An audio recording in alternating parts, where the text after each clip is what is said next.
Hello दोस्तों, स्वागत है आपका हमारे चैनल द लर्निंग लैब पर, जहां हम आपके लिए लेकर आए हैं उत्तर प्रदेश लेखपाल 2026 के लिए बहुत ही ज़्यादा महत्वपूर्ण टॉपिक, जिसका नाम है उत्तर प्रदेश पंचायती राज अधिनियम 1947। उत्तर प्रदेश पंचायती राज अधिनियम 1947 से संबंधित पहले हम इसमें थ्योरी पढ़ेंगे। उसके बाद हमने इस वीडियो के लास्ट में 50 क्वेश्चन प्रैक्टिस सीरीज के लिए भी मेंशन किए हुए हैं। तो आपके इस प्रकार थ्योरी और प्रैक्टिस दोनों ही कवर हो जाएंगे। आपसे अनुरोध है कि अगर आप चैनल पर नए हैं तो चैनल को सब्सक्राइब कर लीजिए, वीडियो को लाइक कर दीजिए और आप बेल आइकन को प्रेस करना बिल्कुल मत भूलिएगा, जिससे कि आने वाले इसी तरह के वीडियोस के नोटिफिकेशन भी आपको इजीली प्राप्त हो सकें। तो चलिए देखते हैं अपने उत्तर प्रदेश पंचायती राज अधिनियम 1947 से संबंधित कुछ थ्योरी, उसके बाद हम इसके प्रैक्टिस पेपर को सॉल्व करेंगे। तो देखिए आपका हम स्टार्ट करते हैं अपना आज का टॉपिक उत्तर प्रदेश पंचायती राज अधिनियम 1947, जिसे हम किस और नाम से जानते हैं तो उसे हम संयुक्त प्रांत पंचायत राज अधिनियम 1947 के नाम से भी जानते हैं। तो ध्यान रखिएगा, इसे आप और करके लिख लीजिएगा कि संयुक्त प्रांत पंचायत राज अधिनियम 1947 को हम लोग उत्तर प्रदेश पंचायत राज अधिनियम 1947 के नाम से भी जानते हैं। अब ऐसा क्यों है वो भी आप समझ लीजिए, क्योंकि उत्तर प्रदेश का जो नाम था पहले आपका 1937 से लेकर 1950 तक क्या रह चुका है, इसका नाम आपका संयुक्त प्रांत रह चुका है। तो उसी के नाम पर ये अधिनियम बना था, लेकिन आपका 1950 ईस्वी को नाम क्या हो गया था, उत्तर प्रदेश आपका हो गया था। इसलिए संयुक्त प्रांत पंचायत राज अधिनियम 1947 को हम किस नाम से जानते हैं, तो ध्यान रखना है आपका उत्तर प्रदेश पंचायती राज एक्ट 1947 के नाम से भी इसे हम जानते हैं। अब इसके बारे में थोड़ी सी डिटेल की बात कर लेते हैं, क्योंकि इम्पोर्टेंट क्वेश्चन है कब ये विधानसभा में पारित हुआ था ये बिल। तो ध्यान रखना है कि विधानसभा में आपका पारित कब हुआ है। तो ध्यान रखिएगा कि विधानसभा की अपडेट मेंशन कर लीजिएगा। ये आपका पारित हुआ था 5 जून 1947 ईस्वी को ये विधान सभा में पारित किया गया है। जबकि विधान परिषद में आपका कब पारित किया गया था, क्योंकि आप सभी को पता है कि उत्तर प्रदेश द्विसदनात्मक है, विधानसभा और विधान परिषद उत्तर प्रदेश में दोनों ही हैं। तो विधान परिषद में कब पारित किया गया था, तो ध्यान रखना है कि 16 सितंबर 1947 ईस्वी को विधानसभा में ये पारित किया गया था। जबकि उत्तर प्रदेश के राज्यपाल द्वारा इसे कब मंजूरी प्रदान की गई थी, यानी उत्तर प्रदेश का जो राज्यपाल है इसे मंजूरी कब प्रदान की गई, तो मंजूरी प्रदान की गई थी आपकी 7 दिसंबर 1947 ईस्वी को। ये एक एक पॉइंट आपको अपनी कॉपी पर लिखते जाना है, जिससे कि आप लोग जब भी प्रैक्टिस करें तो आप उन कॉपी को लेकर बैठ जाएं कि सर ने क्या क्या स्टार्टिंग में बताया हुआ है। बात करते हैं कि पूरे उत्तर प्रदेश में ये लागू कब किया गया था, तो उत्तर प्रदेश में ये लागू किया गया था आपका टोटली 27 दिसंबर 1947 ईस्वी को। ये चीज़ आपको लर्न करनी है, इम्पोर्टेंट पॉइंट है, सभी ध्यान रखिएगा। क्या क्या याद करना है आपको, इसमें याद करना है कि विधानसभा में कब पारित किया गया था, विधान परिषद में कब पारित किया गया था, राज्यपाल ने कब मंजूरी प्रदान की, और ये पूरे भारत में कब पूरे उत्तर प्रदेश में से कब लागू किया गया था। अब हम बात करते हैं इसके अंतर्गत क्या क्या प्रावधान किए गए थे, वो भी आपके इम्पोर्टेंट हैं। तो उत्तर प्रदेश पंचायती राज अधिनियम 1947 में टोटल कितने अध्याय हैं, तो ध्यान रखना है आपको, अध्याय भी लर्न करने हैं। इसके अंतर्गत आपके टोटल 9 अध्याय हैं। टोटल इसके अंतर्गत कितनी धाराएं दे रखी हैं, क्योंकि कई बार क्वेश्चन आपके आते हैं। तो टोटल आपकी 119 धाराएं इसके अंतर्गत दे रखी हैं। तो आपको क्या क्या याद करना है, पहले पेज यानी हम स्टार्टिंग की अगर बात करते हैं तो संयुक्त प्रांत पंचायती राज अधिनियम 1947 को हम किस नाम से और जानते हैं, उत्तर प्रदेश पंचायती राज अधिनियम 1947 के नाम से जानते हैं, जिसे विधानसभा में 5 जून 1947 को पारित किया गया। विधान परिषद में 16 सितंबर 1947, राज्यपाल की मंजूरी 7 दिसंबर 1947 और पूरे उत्तर प्रदेश में लागू हुआ था। ये कहाँ पर, यानी यूपी में लागू हुआ है 27 दिसंबर 1947 में। टोटल इसमें के अंतर्गत कितनी अध्याय दे रखे हैं, 9 अध्याय दे रखे हैं और धाराएं आपकी 119 हैं। ये तो इसकी होगी क्या, आपकी हिस्ट्री होगी, जो कि राजनीतिक हिस्ट्री है उत्तर प्रदेश पंचायती राज अधिनियम 1947 की। एक एक पॉइंट आपको याद करते जाना है, ध्यान रखिएगा। अब हम बात करते हैं कि जो उत्तर प्रदेश पंचायती राज अधिनियम है उसमें ग्राम प्रशासन की जो स्तरीय है प्रशासन प्रणाली है वो किस प्रकार की है। तो ध्यान रखिएगा, ग्राम प्रशासन की प्रणाली आपकी त्रिस्तरीय प्रणाली है। कौन सी प्रणाली है? ग्राम स्तर की त्रिस्तरीय प्रणाली है, क्योंकि त्रिस्तरीय प्रणाली किसके द्वारा प्रभावित की गई थी या किसके द्वारा दी गई थी? तो आप सभी को याद रखना है, जो कि बलवंत राय मेहता समिति को, ये ध्यान रखिएगा, बलवंत राय मेहता समिति के द्वारा आपका प्रावधान किया गया था 3 लेवल पर। ये इसकी स्थापना हुई थी 1957 ईस्वी को। इन्होंने ही आपके प्रशासन को 3 लेवल पर बांटने की बात कही थी। एक एक पॉइंट आपके लिए इम्पोर्टेंट है, थ्योरेटिकल ध्यान रखिएगा। कौन कौन से आपके त्रिस्तरीय प्रणाली के अंतर्गत मेंशन किए जाते हैं, क्या क्या चीज़ें मेंशन की जाती हैं, देखिए। जो उत्तर प्रदेश पंचायती राज अधिनियम 1947 है, इसके अंतर्गत आपकी एक शाखा होती है जिसे हम कहते हैं न्याय पंचायत। न्याय पंचायत क्या होती है? तो ये आपके गांव के जो भी स्थानीय विवादों को सुलझाने की एक न्याय प्रणाली है। तो क्या प्रणाली है? न्याय प्रणाली है, जो कि गांव के स्थानीय विवादों को निपटाती है। वहीं अगर बात करते हैं कि ग्राम सभा क्या होती है, उत्तर प्रदेश पंचायती राज अधिनियम में इसका भी प्रावधान किया गया है। तो लोकतंत्र की बुनियादी होती है, गांव के सभी मतदाता इसमें शामिल होते हैं। यानी ग्राम सभा में कौन कौन शामिल होता है? ऐसे व्यक्ति जिनकी उम्र 18+ ईयर हो चुकी है, प्लस मतदान सूची में उनका नाम उल्लेखित है। तो ऐसे लोगों से मिलकर क्या बनती है? आपकी ग्राम सभा बनती है। वहीं अगर हम बात करते हैं कि ग्राम पंचायत क्या होती है, तो गांव के कार्यपालिका, यानी जो गांव में कार्य करने वाली जो संस्था होती है उसे हम क्या कहते हैं? ग्राम पंचायत कहते हैं। उसके अंतर्गत क्या होता है? ग्राम पंचायत के सदस्यों का चुनाव किस प्रकार से होता है? तो इनका चुनाव आपके बाई वोटिंग होता है, यानी प्रत्यक्ष वोटिंग होती है। इनकी डायरेक्ट वोटिंग की जाती है। किसके द्वारा डायरेक्ट वोटिंग की जाती है? तो जनता के द्वारा डायरेक्ट वोटिंग की जाती है। बात कर रहे थे हम त्रिस्तरीय प्रणाली की, तो त्रिस्तरीय प्रणाली में क्या क्या है कि तो देखिए यहाँ पे बलवंत राय मेहता समिति 1957 में आई थी आपकी, जिन्होंने 3 लेवल का प्रशासन की बात कही थी। कौन कौन से लेवल की बात कही गई थी? तो हम मान के चलिए कि गांव में आपकी ग्राम पंचायत बनाएंगे, आपके ब्लॉक लेवल पर आपकी क्षेत्र पंचायत होगी, ये इन्होंने बात कही थी, और आपके जिला लेवल पर आपकी क्या होगी? जिला पंचायत आपकी बात की जाएगी। तो इस तरह से जो आपका स्थानीय सुशासन था इन्होंने बात कही थी। तो देखिए यहाँ पे इम्पोर्टेंट है आपके लिए क्या क्या याद करना है कि ग्राम पंचायत कहाँ पे वर्क करेगी। तो ग्राम पंचायत विलेज पर वर्क करेगी, क्षेत्र पंचायत आपकी ब्लॉक पर वर्क करेगी, और जिला पंचायत आपकी वर्क करेगी डिस्ट्रिक्ट पर। तो ये सारी चीज़ें आपको याद कर लेनी है। इसका वर्णन कहाँ पे किया गया है?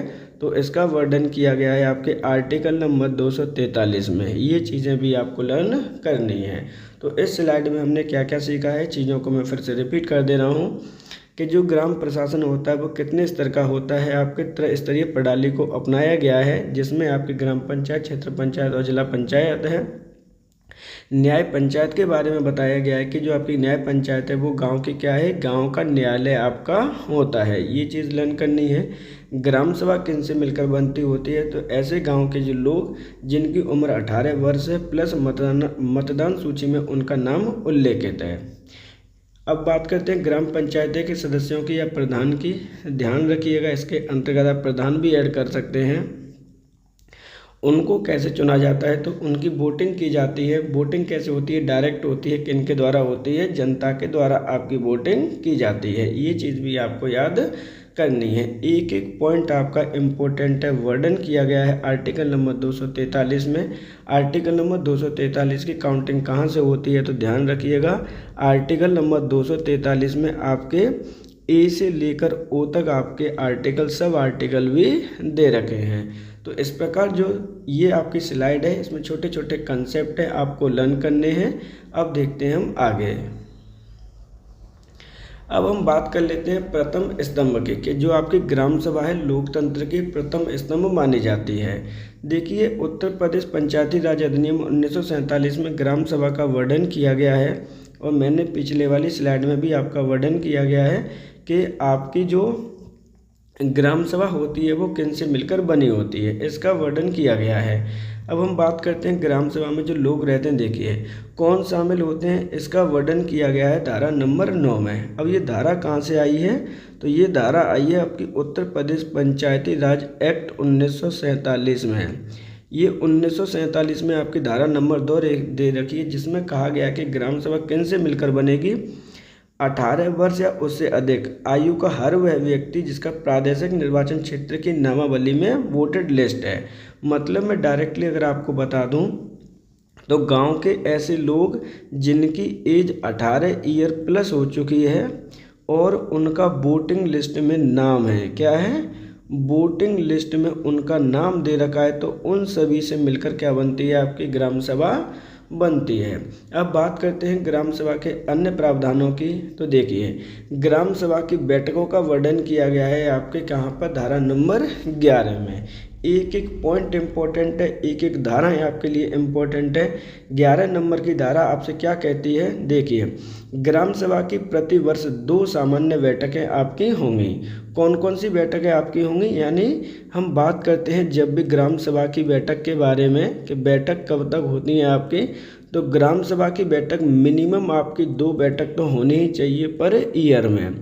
कब कब होती है बैठक, तो खरीफ और फसल के तुरंत कटने के बाद और रबी फसल की तुरंत कटने के बाद, यानी एक बैठक आपकी खरीफ फसल में होती है, दूसरी बैठक आपकी रबी फसल में होती है।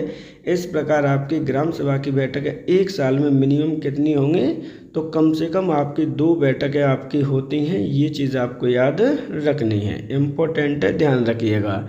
ये बैठकों से संबंधित आपके प्रावधान है कि 2 बैठक तो आपको करनी ही करनी है। लेकिन इसके अंतर्गत आपका कोरम का भी बात की जाती है कि सर बैठक का कोरम क्या होगा। ध्यान रखिएगा, कोरम से संबंधित आपके शब्द आते ही आते हैं। तो कोरम जब भी बैठक बुलाई जाती है तो उसके अंतर्गत 1/5 सदस्य संख्या होना कंपलसरी है आपके ग्राम सभा की बैठक बुलाने के लिए। ग्राम सभा का हेड कौन होता है, तो ग्राम सभा का हेड होता है आपका प्रधान, और उसके द्वारा ही इस बैठक को बुलाया जाता है। ये चीज़ें आपको छोटी छोटी चीज़ें याद करनी है। क्या क्या करना है कि आपके ग्राम सभा का कोरम होता है 1/5 सदस्य ऑफ द ग्राम सभा, हेड होता है आपका प्रधान, और कितनी बैठक होती हैं, मिनिमम 2 बैठक होती हैं एक साल में। एक होती है खरीफ फसल के बाद, दूसरी होती है रबी फसल के बाद। ग्राम सभा किन से मिलकर बनी होती है, ये छोटे छोटे पॉइंट यहाँ पर आपके क्लियर किए गए हैं। देखते हैं आगे और क्या क्या इसके अंतर्गत प्रावधान किए गए हैं। अब हम बात कर लेते हैं यहाँ पर कि अहर्ता और अनहर्ता, यानी आपके कौन कौन सदस्य बन सकता है, कौन सदस्य नहीं बन सकता है। इस प्रकार के प्रावधान आपको दे रखे हैं। धारा नंबर 5 के में पंचायत का प्रतिनिधि कौन बन सकता है, ये चीज़ हम यहाँ पर सॉर्ट आउट करने की कोशिश करेंगे। आवश्यक शर्तें कौन कौन सी हैं, देखिए एक एक करके बात करते हैं। ग्राम सभा का पंजीकृत मतदाना होना चाहिए। मतलब क्या बात हुई, मतलब ये बात हुई यहाँ पर कि अगर आपको सदस्य बनना है, क्या बनना है, सदस्य बनना है, या फिर आपको प्रधान बनना है, तो प्रधान बनने के लिए आपके क्या क्या कंपलसरी है, तो आपको पंजीकृत मतदाना होना ज़रूरी है। मतलब कि आपका मतदान सूची में आपका नाम होना कंपलसरी है। ये चीज़ आपको याद रखनी है। मतलब क्या हुआ कि जो मतदान सूची होती है, ध्यान रखना है, उसमें नाम आपका होना कंपलसरी है। दूसरी कंडीशन, पद धारण करने के लिए न्यूनतम आयु आपकी कितनी होनी चाहिए, 21 वर्ष की होनी चाहिए। ये चीज़ आपके लिए इम्पोर्टेंट है। देखिए क्या क्या इम्पोर्टेंट है, या तो आपको सदस्य बनना है या फिर आपको प्रधान बनना है, तो आपकी मिनिमम आयु 21 वर्ष की होना कंपलसरी है। लेकिन वहीं वोटिंग देने की आयु कितनी होती है, तो वो आपकी होती है 18 वर्ष की। लेकिन वही कंडीशन क्या है आपकी, आवश्यक शर्त में पद धारण करना है, सदस्य या प्रधान बनना है, तो आपकी 21 वर्ष की आयु होनी चाहिए। वहीं अगर हम बात करते हैं सर कौन कौन सी अयोग्यताएं हो सकती हैं ना बनने के लिए, तो आपको किसी सरकारी पद पर कार्यरत नहीं होना चाहिए। मतलब कोई भी गवर्नमेंट ऑफिसर इसमें चुनाव नहीं लड़ सकता। ये चीज़ आपको ध्यान रखनी है कि अगर आप गवर्नमेंट ऑफिसर हैं तो आपको पहले त्यागपत्र देना होगा प्रधानी का चुनाव लड़ने के लिए या सदस्य बनने के लिए। तो कोई भी गवर्नमेंट ऑफिसर नहीं होना चाहिए। आपको दिवालिया घोषित नहीं होना चाहिए। दिवालिया घोषित होने का मतलब है कि अगर आप पागल वगैरह हैं, या फिर कह सकते हैं कि आपको पागल हैं, अगर आपको समझ नहीं है, आपके किसी ऐसी पीड़ित हैं आप किसी भी बीमारी के साथ में, तो भी आप चुनाव नहीं लड़ सकते।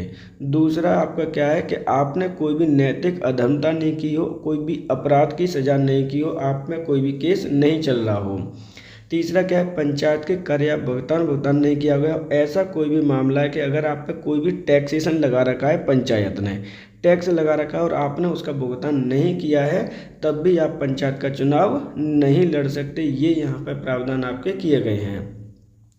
तो यहाँ पर आपको प्रधान बनना है या फिर आपका सदस्य बनना है, उसके लिए आपकी योग्यताएं दे रखी हैं कि क्या क्या कंडीशन होनी चाहिए, और यहाँ पर आपकी अयोग्यताएं दे रखी हैं। पेन पेंसिल ले लीजिए जिससे कि छोटी छोटी चीज़ों को आप नोट डाउन कर सकें, और उसके बाद जब हम प्रैक्टिस सीरीज करेंगे तो उसमें आप इजीली सॉर्ट आउट कर सकें। यहाँ पर द्वितीय स्तंभ है आपका ग्राम पंचायत। क्या है आपकी, देखिए ग्राम पंचायत मोस्ट इम्पोर्टेंट टॉपिक है आपका। ग्राम पंचायत क्या होती है, सबसे पहले बात कर लेते हैं। तो ग्राम पंचायत गांव की आपकी कार्यपालिका होती है। ध्यान रखिएगा, कार्यपालिका वो संस्था होती है जो गांव के कार्यों को करती है। यानी ग्राम पंचायत क्या करती है, गांव के जितने भी वर्क होते हैं इसी के अंतर्गत आपके आते हैं। अब हम बात करते हैं कि ग्राम पंचायत में कौन कौन मेंशन होता है, इसके मेंबर कौन कौन आपके होते हैं। तो नंबर 1 पर आता है आपका प्रधान। प्रधान के नीचे होते हैं आपके मेंबर्स। अब इसकी संरचना का वर्णन कहाँ किया गया है, ग्राम पंचायत की संरचना का वर्णन धारा नंबर 12 में किया गया। और ये धारा नंबर 12 कहाँ पर है, उत्तर प्रदेश पंचायती राज अधिनियम 1947, जिसको हम आज रीड कर रहे हैं। ग्राम पंचायत क्या क्या होती है, देखिए ग्राम पंचायत एक निगमित आपका निकाय है, कॉर्पोरेट बॉडी है, जिसका अध्यक्ष कौन होता है, प्रधान होता है। यानी ग्राम पंचायत का जो हेड होगा वो कौन होगा, ध्यान रखना है। यही चीज़ें आपको छोटी छोटी आपको याद रखनी है कि हेड कौन होता है। तो हेड आपका प्रधान होता है ग्राम पंचायत का। अब हम बात करते हैं कि सर ग्राम पंचायत जनसंख्या के आधार पर सदस्यों की संख्या कितनी आपकी होगी। तो मान के चलिए कि अगर ऐसी कोई ग्राम पंचायत है जिसमें आपके 1000 की जनसंख्या है, यानी कितनी है, 0 से लेकर 1000 की संख्या है। ये चीज़ आपको याद रखनी है, 0 से लेकर कितना है, 1000 तक की संख्या है। तो वहाँ पे जो सदस्यों की संख्या होती है वो 9 होगी। वहीं अगर हम बात करते हैं कि 1000 से लेकर 2000 के मध्य में है तो 11 संख्या होगी। 2000 से 3 के मध्य में है तो आपकी 13 सदस्य संख्या होगी। अगर 3000 से अधिक है तो आपकी 15 संख्या होगी। लेकिन अगर हम मिनिमम और मैक्सिमम की बात करते हैं कि सदस्य संख्या कितनी हो सकती है, तो मिनिमम आपकी 7 होती है और मैक्सिमम आपकी 17 हो सकती है। ये लिमिट भी आपको याद करनी है, इम्पोर्टेंट है, ध्यान रखिएगा। अब हम बात करते हैं कि सर जब ये ग्राम पंचायत चुन ली जाती है, बन जाती है, तो इसका कार्यकाल कितने वर्ष का होता है। तो प्रत्येक ग्राम पंचायत का कार्यकाल आपका 5 वर्ष का होता है। ये चीज़ आपको याद रखनी है। तो हमने यहाँ पे क्या क्या पढ़ा है, हमने पढ़ा है कि ग्राम पंचायत क्या होती है, ग्राम पंचायत होती है आपकी कार्यपालिका। कहाँ की कार्यपालिका, ये होती है गांव की कार्यपालिका। कौन कौन इसमें मेंशन होता है, तो प्रधान और इसके सदस्य इसमें मेंशन होते हैं। सदस्य आपका उत्तर प्रदेश पंचायती राज अधिनियम 1947 की धारा नंबर 12 में इसकी संरचना का वर्णन किया गया है। कितने कितने सदस्य संख्या होती है, ये चीज़ हमने यहाँ पर एक्सप्लेन की हुई है। यहाँ हम पढ़ेंगे कि आपका कहाँ कहाँ पर कितना कितना प्रतिनिधित्व प्रदान किया गया है। निर्वाचन एवं आरक्षण की जब हम बात करते हैं, आरक्षण से संबंधित आप क्वेश्चन आते ही आते हैं। ध्यान रखना है कि निर्वाचन कौन करता है, प्रतिनिधित्व का ढांचा क्या है। तो ये ढांचा आपको दे रखा है उत्तर प्रदेश पंचायती राज अधिनियम 1947 की धारा नंबर 11 के काम है।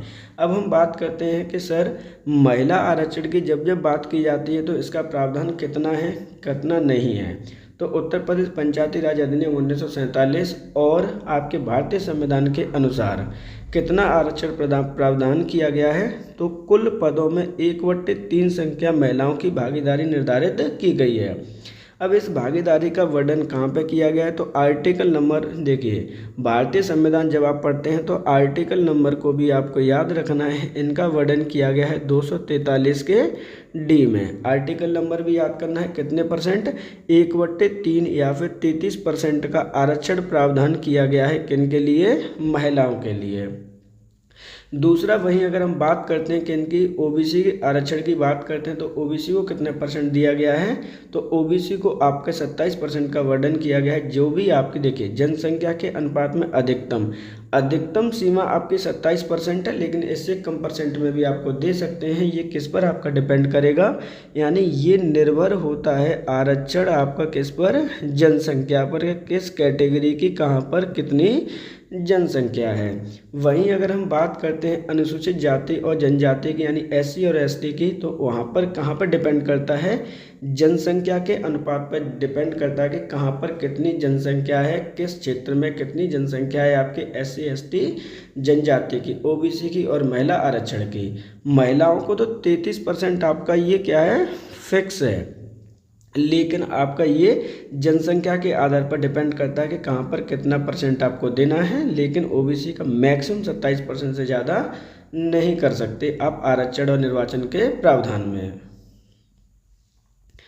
ग्राम पंचायत के कार्य की बात करें तो देखिए सबसे ज़्यादा जो इम्पोर्टेंट है आपका यहाँ पर वो है आपकी धारा नंबर 15। ग्राम पंचायत के कार्यों का वर्णन किया गया है धारा नंबर 15 में। अब हम बात करते हैं कि कहाँ कहाँ पर कौन कौन सा वर्णन किया गया है, तो ग्राम पंचायतों का वर्णन एक जगह पर और किया गया है जिसका नाम है आर्टिकल नंबर 243 का जी। और क्या याद करना है, और याद करना है कि अनुसूची नंबर 11 में आपका कहा गया है कि वर्ग दे रखे, कितने सब्जेक्ट दे रखे थे वहाँ पर 29 सब्जेक्ट आपके दे रखे थे अनुसूची नंबर 11 में। ये चीज़ जो छोटी छोटी आपको लर्न कर लेनी है। अब इसके क्या क्या कार्य होते हैं उन पर हम एक तरीके से बात कर लेते हैं। यहाँ पर कृषि से संबंधित जैसे आपको कृषि विकास करना है, भूमि सुधार करना है, छोटी छोटी सिंचाई योजना चलानी है, गांव की सड़कों का निर्माण करना है, पुलों का निर्माण करना है। शिक्षा की अगर हम बात करते हैं कि शिक्षा से संबंधित कौन कौन से प्रावधान करने हैं, तो यहाँ पर देखिए प्राथमिक और माध्यमिक विद्यालय का संचालन करना है, पेयजल की व्यवस्था करनी है, स्वच्छता की बात करनी है, महामारी को नियंत्रण करना है। समाज कल्याण के लिए कौन कौन से ग्राम पंचायत वर्क करती है, तो एससी एसटी, कमजोर वर्ग, महिला, बाल विकास, वृद्धावस्था पेंशन, विधवा योजना जैसे कार्य करती है। वहीं अन्य कार्यों का वर्णन अगर हम करते हैं तो यहाँ में ग्रामीण विद्युतीकरण, हाट और बाजार का प्रबंधन करना, पुस्तकालय का निर्माण करना, खेलकूद के पार्क बनाना, इस तरह के आपके गांव में कार्य किए जाते हैं। किनके द्वारा ये कार्य किए जाते हैं, ग्राम पंचायत के द्वारा, जिनका वर्णन किया गया है आर्टिकल नंबर 243 के जी में। कितने आपके सब्जेक्ट हैं, तो 29 सब्जेक्टों का वर्णन इसके अंतर्गत किया गया है। छोटे छोटे पॉइंट हैं आपको लर्न कर लेने हैं। कई जगह पर देखिए कुछ और भी पूछा जाएगा यहाँ पर, जैसे यहाँ पे हाई स्कूल की व्यवस्था की गई है या नहीं की गई है। देखिए हाई स्कूल की जो शिक्षा होती है वो 10+2 वाले स्कूलों में होती है, लेकिन वो ग्राम पंचायत के अंतर्गत नहीं आते हैं। ये भी आपको लर्न करना है, इम्पोर्टेंट पॉइंट है, कई बार आपसे क्वेश्चन आपसे पूछा भी जाएगा। तो ये किसके वर्ग हो गए, ग्राम पंचायत के यहाँ पे वर्ग हो गए जिनका प्रावधान धारा नंबर 15 में दे रखा है। अब हम बात कर लेते हैं प्रमुख समितियों के बारे में जो ग्राम पंचायत से संबंधित है, आपकी इम्पोर्टेंट है, ध्यान रखिएगा। प्रमुख जो समिति है जिसमें आपकी एक आती है भूमि प्रबंधन समिति, इसका वर्णन कहाँ पे किया गया है, तो धारा नंबर 28 के का और खा में इसका वर्णन किया गया है। अब भूमि प्रबंधक समिति है उसका वर्णन आपके 28 का और खा में दे रखा है। क्या क्या प्रावधान किए गए हैं एक एक करके हम इसके बारे में बात कर लेते हैं। भूमि प्रबंधन समिति का जो हेड होता है वो ग्राम पंचायत का प्रधान होता है। हेड कौन होगा, ग्राम पंचायत का प्रधान होगा। ये चीज़ आपको याद करनी है, इसको हम हेड याद कर लेते हैं। वहीं अगर हम सचिव की बात करते हैं, देखिए ये क्वेश्चन आपका आ चुका है। सचिव कौन होता है, लेखपाल होता है। जिसकी आप तैयारी कर रहे हैं वही आपका इसका सचिव होता है भूमि प्रबंधन समिति का। ये सबसे ज़्यादा इम्पोर्टेंट फैक्ट है आपका। अब हम बात करते हैं कि भूमि प्रबंधन समिति के कार्य क्या क्या होते हैं, मुख्य कार्य क्या हैं आपके। तो गांव की संपत्ति, बंजर भूमि और चारागाह प्रबंधन का बंदोबस्त करती है।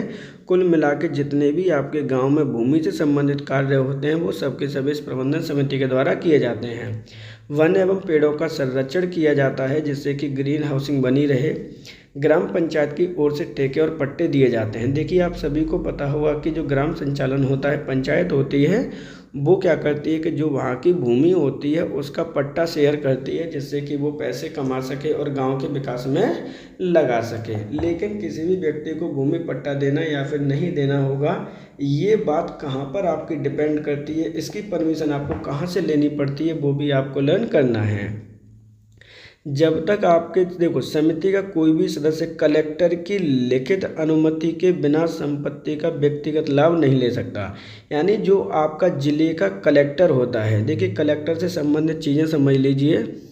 जो आपका जिले का कलेक्टर होता है उसके अनुमति के बिना किसी को भी पट्टा वगैरह नहीं दिया जाएगा, उसकी अनुमति ज़रूरी है। उसके बाद में ही आप अपनी ज़मीन को लीज पर दे सकते हैं। तो ये कंसेप्ट भी आपको लर्न रहना चाहिए। अब हम बात करते हैं ग्राम निधि और कर व्यवस्था के बारे में। तो ये धारा नंबर 32 और 37 में आपका दे रखा है। देखिए, धाराएं की जितनी भी आपकी धाराएं दे रखी हैं, कितनी हैं आपके, टोटल 119 धाराएं हैं। ये आप जब प्रैक्टिस सेशन करेंगे हम वीडियो के लास्ट में, तो उसमें आपको और ज़्यादा से आपको लर्न हो जाएंगे। ग्राम निधि और कर व्यवस्था की बात करते हैं तो ग्राम निधि का मतलब क्या होता है, राज्य सरकार या जिला पंचायत से प्राप्त अनुदान होते हैं। यानी आपको अनुदान कहाँ से मिलते हैं, संपत्ति बिक्री और न्याय पंचायत द्वारा लगाए गए जुर्माने होते हैं आपके टैक्स। ग्राम पंचायत द्वारा लगाए गए कर या शुल्क भी आप पैसा कलेक्ट कर सकते हैं, कर लगाने की शक्ति की। अब हम बात करते हैं कि ग्राम पंचायत द्वारा कौन कौन से कर आपके लगाए जाते हैं। इम्पोर्टेंट है, देखिए गांव की भूमि पर जो भी आपका कार्य होता है, जैसे हाट लगती हैं जहां पर आपके पशु पक्षियों को बेचा जाता है, बाजार लगते हैं छोटे छोटे, और मेले का आयोजन किया जाता है, उन पर आपके टैक्स लगाती है ग्राम पंचायत। आपका पेयजल की व्यवस्था करती है, सड़कों की सफाई करती है, रोशनी करती है, उस पर आपका भी टैक्स लगाती है आपकी ग्राम पंचायत। ये जो टैक्स आपका कलेक्शन होता है और जहाँ पर आपका रखा जाता है उसे हम कहते हैं ग्राम निधि। ग्राम निधि के अकॉर्डिंग क्या करती है कि ये आपके रेवेन्यू को कलेक्ट करती है आपकी, ये चीज़ आपको याद रखनी है। तो यहाँ पर हमने केस के बारे में पढ़ा है कि हमने पढ़ा है कर व्यवस्था के बारे में, कहाँ कहाँ पर किस तरह के कर लगा सकती है ग्राम पंचायत और कहाँ कहाँ से इसे अपना पैसा मिलता है। तो पैसे की अगर हम बात करते हैं, मनी की बात करते हैं खर्च करने के लिए, तो आपका कौन देता है, स्टेट गवर्नमेंट देती है। स्टेट गवर्नमेंट के बाद में जो भी आपकी स्कीम्स आती हैं, गवर्नमेंट की स्कीम्स आती हैं, उनमें पैसा मिलता है इनको। दूसरा, अपना जो भी आपके टैक्स वगैरह लगाते हैं वहाँ से ये अपने लिए धन कमाते हैं। ये चीज़ आपको याद रखनी है और उससे ही आपकी ग्राम नीति का निर्माण किया जाता है। अगर हम ग्राम नीति के निर्माण की बात करते हैं कि निर्माण किसके द्वारा किया जाता है सर, क्या ये भी क्वेश्चन आ सकता है, तो बिल्कुल आ सकता है। इसका निर्माण करती है आपकी स्टेट गवर्नमेंट। ये चीज़ आपको लर्न करनी है। तो सही आंसर देखिए, यहाँ पर हमने क्या क्या पढ़ा है, ग्राम निधि के बारे में, टैक्सेशन के बारे में। अब टैक्स की बात करते हैं कि इसकी जो निर्माण शक्ति है कौन घटा सकता है या बढ़ा सकता है, तो वो भी आपका राज्य विधानमंडल घटा सकता है या फिर बढ़ा सकता है। ये चीज़ आपको याद रखनी है। राज्य विधानमंडल पर काफ़ी चीज़ें आपकी डिपेंड हैं। अब हम बात करते हैं तृतीय स्तंभ के बारे में, जिसका नाम है आपका न्याय पंचायत। तो इसे हम क्या कहते हैं, गांव का न्यायालय भी कहते हैं। अब इसका वर्णन कहाँ पे दे रखा है, तो इसका वर्णन दे रखा है उत्तर प्रदेश पंचायती राज अधिनियम 1947 की धारा नंबर 42 में। क्या कहा गया है, राज्य सरकार एक या अधिक पंचायत क्षेत्रों के लिए एक न्याय पंचायत की स्थापना कर सकती है। अब यहाँ पे जो पढ़ना है हमें वो इम्पोर्टेंट ये है कि जो आपकी न्याय पंचायत होती है, अब मान के चलिए कि कई पंचायत या ग्राम सभाएं वो छोटी हैं, तो वो कई गांवों के लिए हो सकती है या फिर एक गांव के लिए भी आपके निर्माण कर सकती है। कौन निर्माण कर सकती है, राज्य सरकार। वहीं धारा नंबर अगर हम 43 की बात करते हैं तो जितने भी आपके पंच ग्राम पंचायत निर्वाचित सदस्यों में तो नियुक्त किए जाते हैं और वे ग्राम पंचायत के सदस्य नहीं होते हैं। देखिए यहाँ पे जो आपका न्याय पंचायत होती है उसमें आपके पंच बनाए जाते हैं और जो पंच होते हैं वो ना तो प्रधान बनेगा आपका और ना ही आपके सदस्यों में से कोई बनेगा। ये चीज़ आपको याद रखनी है। पंच और सहायक पंच की अगर हम बात करते हैं धारा नंबर 44 में दे रखा है कि पंच, देखिए न्याय पंचायत का एक तो आपका पंच होता है न्याय पंचायत के लिए और इसकी हेल्प करने के लिए हम क्या यूज करते हैं, इसकी हमें हेल्प करना है तो सहायक पंचों की भी नियुक्ति की जाती है। ध्यान रखना है सहायक पंच भी आपके नियुक्त किए जाते हैं। ये धारा नंबर 44 में इनका वर्णन किया गया है। मुकदमों की सुनवाई के लिए सरपंच 5 बेंच बनाता है, यानी आपकी जब भी कोई सुनवाई की जाती है उसमें आपके 5 पंचों की संख्या होती है जिसमें 1 हेड होता है आपका और 4 आपके अन्य मेंबर इसके अंतर्गत होते हैं, उसे हम बेंच कहते हैं। ये चीज़ आपको याद रखनी है। तो हमने यहाँ पे देखा कि न्याय पंचायत के बारे में। न्याय पंचायत के कार्य क्या होते हैं, गाँव में जितने भी आपके विवाद हो जाते हैं क्या हो जाते हैं, वर्क की अगर हम बात करते हैं तो गांव में जो विवाद होते हैं उनका निपटान करती है आपकी पंचायत या फिर कह सकते हैं न्याय पंचायत। ये चीज़ें भी आपको याद करनी है। अधिकार क्षेत्र और सीमाएं, न्याय पंचायत क्या कर सकती है इसका वर्णन भी आपका दिया गया है। देखिए इसकी क्या क्या सीमाएं होती हैं, अधिकार और सीमाएं की बात करते हैं, क्या कर सकती है वो इम्पोर्टेंट है। तो इसके अंतर्गत आपके 2 तरह के विवाद निपटार किए जाते हैं। क्या किए जाते हैं, 2 तरह के विवाद होते हैं आपके। एक विवाद होता है आपका दीवानी मामले, दूसरे होते हैं आपके फौजदारी मामले। दीवानी मामले क्या होते हैं, सिविल एक्ट क्या होते हैं, छोटे मोटे दीवानी मुकदमे जैसे संपत्ति का विवाद हो गया, कोई संविदा का विवाद हो गया, इसकी सुनवाई करने का अधिकार है किसको, न्याय पंचायत को। जिसके अंतर्गत मान के चलिए कि छोटे मोटे 2 भाइयों में संपत्ति का न्याय हो गया, भूमि का आपका कोई विवाद है, कोई झगड़ा है, इस तरह के विवाद आते हैं आपके दीवानी मामले में। वहीं अगर हम बात करते हैं फौजदारी मामले में तो धारा नंबर 44 में इसका वर्णन किया गया है। जो भी आपके फौजदारी मामले हैं, क्रिमिनल एक्ट हैं आपके, जहां पर न्याय पंचायत को क्या अधिकार है, अधिकतम आप पर 250 रुपये का जुर्माना लगा सकती है, अर्थदंड रूप में आपकी लगा सकती है। महत्वपूर्ण क्या है कि न्याय पंचायत किसी भी व्यक्ति को कारावास की सज़ा नहीं दे सकती, आपको जेल में आपके नहीं डाल सकती। ये चीज़ आपको याद रखनी है। मैक्सिमम 250 रुपये लगा सकती है। ऐसे मामलों को ये सुनाई देती है, मान के चलिए कोई 2 भाइयों में लड़ाई हो गई, झगड़ा हो गया, ईंटमार हो गई, इस तरह के आपके क्रिमिनल एक्ट माने जाते हैं। और दीवानी मामले का मतलब है कोई भी संपत्ति का मामला, जो घरों में महिलाओं में लड़ाई हो जाती है, उस तरह के मामले। अब हम बात करते हैं, देखिए हस्तक्षेप इंटरफेरेंस धारा नंबर 55 में दे रखे हैं। कोई अन्य न्यायालय न्याय पंचायत में विचार मुकदमों में हस्तक्षेप नहीं करता। मान के चलिए कि कोई आपका मुकदमा है और न्याय पंचायत उसको सुन रही है, तो कोई भी जिला न्यायालय, सुप्रीम कोर्ट, कोई सा भी न्यायालय आपका उसमें हस्तक्षेप नहीं करता। इसका वर्णन किया गया है धारा नंबर 55 में उत्तर प्रदेश पंचायती राज अधिनियम 1947 के अंतर्गत। अब हम बात करते हैं नियंत्रण और पदत्याग, प्रधान को कैसे हटाया जा सकता है। इसका वर्णन दे रखा है धारा नंबर 14 में कि प्रधान को हम कैसे हमें हटाना है। तो एक एक करके हम बात करते हैं। नंबर 1, मान के चलिए कोई प्रधान ने गलत काम कर रहा है और उसे हमें हटाना है, तो एक एक करके यहाँ पे वर्णन समझते हैं। स्टेप नंबर 1 क्या होता है। स्टेप नंबर 1 होता है कि ग्राम सभा की विशेष बैठक बुलाई जाती है, जिसकी पूर्व सूचना आपको दी जाती है प्रधान को कि भाई आपके खिलाफ आपका हटाने का प्रस्ताव पारित किया जाना है। तो उसके अंतर्गत आपको 15 दिन पहले ही एक नोटिस जारी किया जाता है प्रधान को हटाने के लिए, यानी प्रधान को 15 दिन पहले ही सूचना आपकी दे दी जाती है। तो ये चीज़ कितनी होगी, 15 दिन पहले हम सूचना देंगे। दूसरी कंडीशन में अगर हमें उसे हटाना ही है तो आपकी ग्राम सभा का कोरम भी पूरा होना चाहिए। जितने भी ग्राम सभा के सदस्य हैं उनकी सदस्य संख्या 1/3 उपस्थित होना कंपलसरी है। ये चीज़ आपको ध्यान रखनी है, यानी आपका कोरम जो होना चाहिए वो कितना होना चाहिए, 1/3 संख्या आपकी उपस्थित होना चाहिए।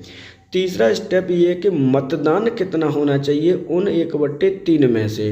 तो जो मतदान की कंडीशन है वो है आपकी मेजॉरिटी 2/3 सदस्य लोग जब आपके मतदान कर देते हैं और वो प्रस्ताव पारित हो जाता है तो आपके प्रधान को हटा दिया जाता है। ये चीज़ आपको याद रखनी है। तो क्या क्या कंडीशन है? कंडीशन नंबर 1, प्रधान को 15 दिन पहले लिखित में सूचना दी जाती है। नंबर 2, कोरम पूरा होना चाहिए आपके ग्राम सभा का। तीसरा है कि ग्राम सभा में जितने लोग उपस्थित हो रहे हैं उनकी वोटिंग का 2/3 होना चाहिए, तब जाके आपका प्रस्ताव पारित होता है और प्रधान हटाया जाता है। मान के चलिए कि आपकी कंडीशन नंबर 1 में ये कह रहा हूँ कि आपका कोरम पूरा नहीं हुआ है या फिर कोरम पूरा हो गया लेकिन वोटिंग आपकी यहाँ पर 2/3 नहीं हुई है, पारित नहीं किया जा सका है, तो क्या कंडीशन है सर?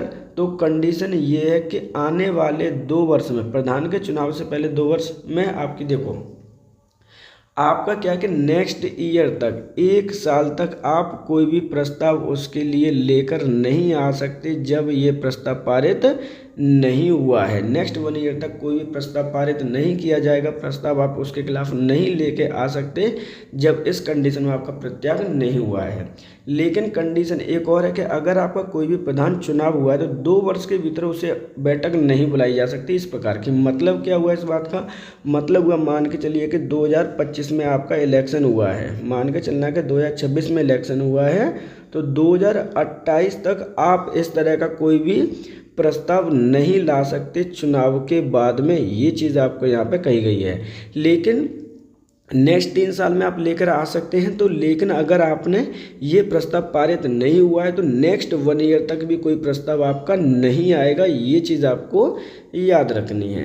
तो इस स्लाइड में आपका क्या है कि प्रधान के पद को कैसे हटा सकते हैं, कैसे नहीं हटा सकते, इसका वर्णन किया गया है, जिसके अंतर्गत आपको पता होना चाहिए 15 दिन पहले सूचना, कोरम 1/3, मतदान संख्या 2/3। नहीं पारित होता है तो नेक्स्ट ईयर में आप लेकर नहीं आ सकते। कंडीशन नंबर 2 कहती है कि चुनाव जिस साल में हुआ है उसके 2 साल के अंतर्गत ये प्रस्ताव आपका नहीं ला सकते आप।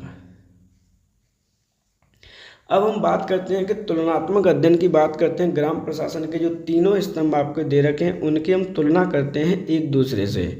तो एक दूसरे से जब हम तुलना करते हैं तो क्या क्या है देखिए। ग्राम सभा किन से मिलकर बनी होती है? तो ग्राम सभा मिलकर बनी होती है जिनकी जो आपकी उम्र होती है 18 वर्ष प्लस आपके मतदान सूची में आपका नाम उल्लेखित होना चाहिए, तो उन लोगों से आपकी ग्राम सभा शामिल होती है। ग्राम पंचायत की बात करते हैं तो प्रधान और उसके अंतर्गत आपके 9 सदस्य होने चाहिए। आपके यहाँ पे नियुक्त पंच होते हैं। अध्यक्ष कौन होता है ग्राम सभा का? प्रधान होता है। ग्राम पंचायत का भी प्रधान होता है, लेकिन न्याय पंचायत का प्रधान आपका सरपंच होता है। मुख्य भूमिका क्या है? तो आपकी जो ग्राम सभा होती है वो आपके विधायी निर्णय या फिर निगरानी करती है। इसका काम है कार्यपालिका, मतलब विकास और योजना देखना। न्यायपालिका का कार्य है आपके विवादों का निपटान करना गांव में। बैठकों की बात करते हैं तो मिनिमम इसकी 2 बैठक होना अनिवार्य है। ध्यान रखिएगा, ये आपकी मिनिमम संख्या आपकी दे रखी है। यहाँ पे आपकी 2 बैठकों के मध्य कितना आपका अंतर नहीं होना चाहिए? तो 6 मंथ का अंतर नहीं होना चाहिए 2 बैठकों में। ये आपके प्रत्येक महीने मिनिमम 1 बैठक तो होती है। इसके अंतर्गत 2 मंथ का आपका अंतर नहीं होना चाहिए बैठक के मध्य में। और मुकदमों के अनुसार 5 सरपंचों की या पंचों की बैठक यहाँ पर बोलती है। तो ये हो गया आपका तुलनात्मक अध्ययन कि बैठक कब कहाँ कैसे होनी है, किसका क्या कार्य है, कौन किसका अध्यक्ष है। अब हम बात करते हैं यहाँ पे निष्कर्ष की, क्योंकि जो पंचायती राज है आपका उसका हम निष्कर्ष भी यहाँ पर निकालते हैं कि इसका महत्व आपका क्या क्या है। तो पंचायती राज का जो महत्व है, यानी यहाँ पर आपकी जो थ्योरेटिकल क्लास है वो आपकी लास्ट होने वाली है। स्थानीय सुशासन है, क्या है? सत्ता का विकेंद्रीकरण है, डिसेंट्रलाइजेशन है। कुल मिला के ये है कि जो आपकी पावर होती है, प्रशासनिक पावर, उसको हमने क्या कर दिया है? डिस्ट्रीब्यूट कर दिया है, किसी भी पर्सन के हाथ में केंद्रित नहीं किया गया है। दूसरा, लोगों को अपना विकास तथा स्वयं निर्णय का अधिकार दिया है हमने स्थानीय सुशासन के अंतर्गत, जिससे कि आपके जो गांव हैं वो डेवलपिंग कंडीशन में आ सकें, अपने निर्णय स्वयं ले सकें। दूसरा, हमने इसके अंतर्गत किया है सामाजिक न्याय। क्या न्याय किया है? महिलाएं, SC ST जनजातियां, पिछड़ों को प्रशासन में अधिक सुनिश्चित प्रदान किया है। महिलाओं के लिए 1/3 आरक्षण प्रदान किया गया है, जिससे कि महिलाएं उसके अंतर्गत शामिल हो सकें। दूसरा, आपका क्या किया गया? न्याय सुलभ की बात की गई है कि न्याय इजीली मिलना चाहिए, इसलिए हम न्याय पंचायत का गठन करते हैं। छोटे मोटे विवादों का हम वर्णन यहाँ पे करते हैं, जिससे कि तुरंत और समस्त समाधान हो सके। 2 प्रकार के न्यायालय की बात कही थी हमने, दीवानी मामले प्लस आपके फौजदारी मामले, दोनों का ही आपकी सुनवाई करती है न्याय पंचायत, जिनका आपका समाधान किया जाता है न्याय पंचायत के द्वारा। कहाँ पर? स्थानीय स्तर पर। ये चीज़ें आपको याद करनी हैं। अब देखिए स्टेटमेंट, जाते जाते आप एक स्टेटमेंट सुन लीजिए। सशक्त गांव ही एक मजबूत लोकतंत्र की सच्ची पहचान है, ये कहा गया है आपके स्थानीय सुशासन के बारे में। ये चीज़ें आपको लर्न करनी है, इम्पोर्टेंट है। इस प्रकार जो हमारी थ्योरी की क्लास है अब यहाँ पर आपकी ख़त्म होती है। तो देखिए हमने थ्योरी में क्या क्या पढ़ा है। थ्योरी में हमने पढ़ा है आपकी संरचना, बैठक, किस प्रकार की धाराएं, कितनी धाराएं, कैसे निर्माण हुआ है, इस तरह के यहाँ पर कंसेप्टों को हमने समझने की कोशिश की है। फिर से आपसे रिक्वेस्ट है कि अगर आप चैनल पर नए हैं तो चैनल को सब्सक्राइब जरूर कर लीजिएगा, प्लस बेल आइकन को प्रेस कर लीजिए, जिससे कि आपको नोटिफिकेशन ईजिली प्राप्त हो सकें। अब जो हम चलने वाले हैं यहाँ के उपरांत, जो भी हमारी थ्योरी यहाँ पे कंप्लीट होती है, थ्योरी के बाद में आपकी होनी है प्रैक्टिस। क्या करना है? हमें प्रैक्टिस करनी है कि हमने जो थ्योरी पढ़ी है उसके अनुसार क्वेश्चन किस तरह से हम सॉल्व करने वाले हैं। तो इस वीडियो के अंत में आपके 50 क्वेश्चंस मेंशन किए गए हैं प्रैक्टिस सीरीज के, जिसके अंतर्गत हमने PYQ को मेंशन किया गया है। अब कौन कौन से PY को मेंशन किया गया है? तो आपके लेखपाल के जितने भी आपके प्रीवियस ईयर में एग्ज़ाम हुए हैं, प्लस BPO का जो एग्ज़ाम हुआ है, प्लस BDO का जो एग्ज़ाम हुआ है, उनके PYQ को भी मेंशन किया गया है। तो चलते हैं हम अपने पहले क्वेश्चन पर, जो कि प्रैक्टिस का पहला क्वेश्चन है आपका। उत्तर प्रदेश पंचायती राज अधिनियम 1947 विधान परिषद में कब पारित हुआ? 5 जून 1947, 16 सितंबर 1947, 7 दिसंबर 1947 या फिर 27 दिसंबर 1947। तो देखिए यहाँ पे उत्तर प्रदेश पंचायती राज अधिनियम 1947 विधान परिषद में कब पारित किया गया है, ये क्वेश्चन आपका पूछ रहा है। क्योंकि आप सभी को पता है कि उत्तर प्रदेश में द्विसदनीय प्रणाली लागू की गई है और वही आपकी प्रचलित है। तो विधान परिषद में पूछा गया है, तो सही आंसर होगा ऑप्शन नंबर आपका 2, 16 सितंबर 1947 ईस्वी को उत्तर प्रदेश विधान परिषद में ये पारित किया गया है। जबकि अदर ऑप्शन अगर हम देखते हैं तो 5 जून 1947 ईस्वी को ये पारित किया गया है विधानसभा में। एक एक पॉइंट आपका इम्पोर्टेंट है, ध्यान रखिएगा। 7 दिसंबर 1947 ईस्वी को राज्यपाल की मंजूरी प्रदान की गई थी इस अधिनियम को। ये चीज़ भी आपको याद रखनी है कि मंजूरी कब प्रदान की गई थी। वहीं अगर हम 27 दिसंबर 1947 ईस्वी की बात करते हैं तो पूरे उत्तर प्रदेश में ये लागू कर दिया गया था। ये चीज़ भी आपको याद रखनी है। तो क्वेश्चन नंबर आपका 1 है उत्तर प्रदेश पंचायती राज अधिनियम 1947 के बारे में, और आपको 4 और डेट आपको लर्न करनी है। उत्तर प्रदेश पंचायती राज अधिनियम 1947 को किस और नाम से भी जाना जाता है? संयुक्त प्रांत पंचायत राज अधिनियम 1947, संयुक्त ब्रिटिश पंचायत राज अधिनियम 1947, ब्रिटिश प्रांत पंचायती राज अधिनियम 1947 या फिर इनमें से कोई नहीं। तो देखिए यहाँ पे पूछ रहा है कि उत्तर प्रदेश पंचायती राज अधिनियम 1947 को किस अन्य नाम से भी आपका जाना जाता है? तो सही आंसर है संयुक्त प्रांत पंचायती राज अधिनियम 1947 के नाम से भी जाना जाता है। अब ऐसा क्यों है? तो आप सभी को पता है कि जो पहले उत्तर प्रदेश था उसका नाम क्या था? आपका संयुक्त प्रांत नाम था उत्तर प्रदेश का। कब से कब तक रह चुका था? तो 1937 से लेकर 1950 ईस्वी तक आपका जो नाम था वो संयुक्त प्रांत नाम था। जबकि 24 जनवरी 1950 ईस्वी को संयुक्त प्रांत का नाम क्या बदल के हो गया? उत्तर प्रदेश हो गया था। इसलिए उत्तर प्रदेश पंचायती राज अधिनियम को हम संयुक्त प्रांत पंचायती राज अधिनियम 1947 भी कहते हैं। सही आंसर है ऑप्शन नंबर 1। उत्तर प्रदेश पंचायती राज अधिनियम 1947 में कुल कितनी धाराएं हैं? 119, 120, 130 या फिर 140? देखिए, सबसे इम्पोर्टेंट क्वेश्चन है आपका कि उत्तर प्रदेश पंचायती राज अधिनियम में कुल धाराएं आपसे पूछी गई हैं। सही आंसर है ऑप्शन नंबर 1, 119 धाराएं उत्तर प्रदेश पंचायती राज अधिनियम में प्रारंभ में थी।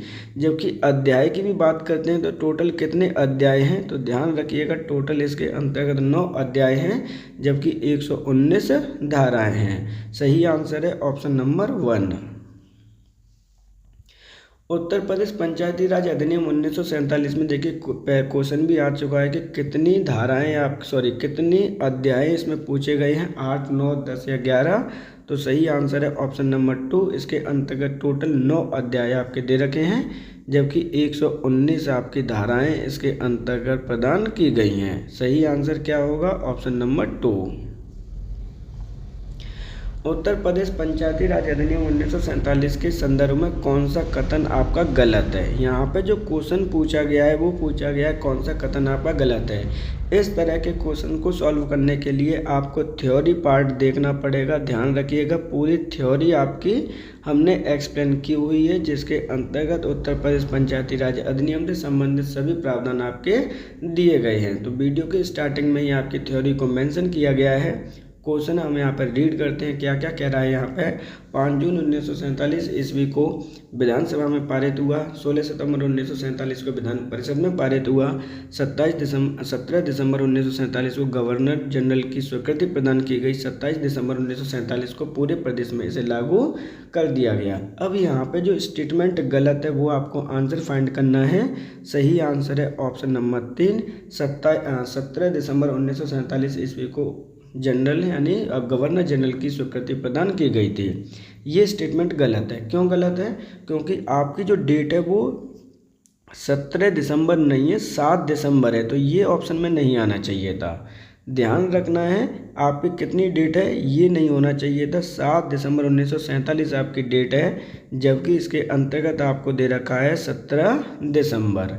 ध्यान रखना है क्या लर्न करना है? 7 दिसंबर 1947 आपको लर्न करना है। मंजूरी प्रदान की गई थी गवर्नर की। जबकि आपको छोटी छोटी चीज़ें भी याद रहनी चाहिए।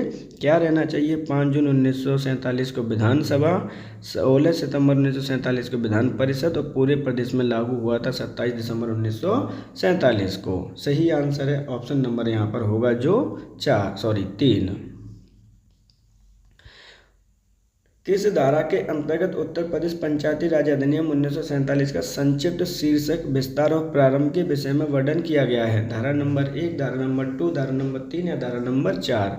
तो देखिए, जितनी भी आपकी धाराएं उनको मैं एक एक करके यहाँ पे एक्सप्लेन भी करता चलूँगा। यहाँ पे क्वेश्चन पूछा जा रहा है किस धारा के अंतर्गत उत्तर प्रदेश पंचायती राज अधिनियम का संक्षिप्त शीर्षक, विस्तार और प्रारंभ के विषय के बारे में वर्णन किया गया है? तो ये जो सही आंसर है वो है ऑप्शन नंबर 1।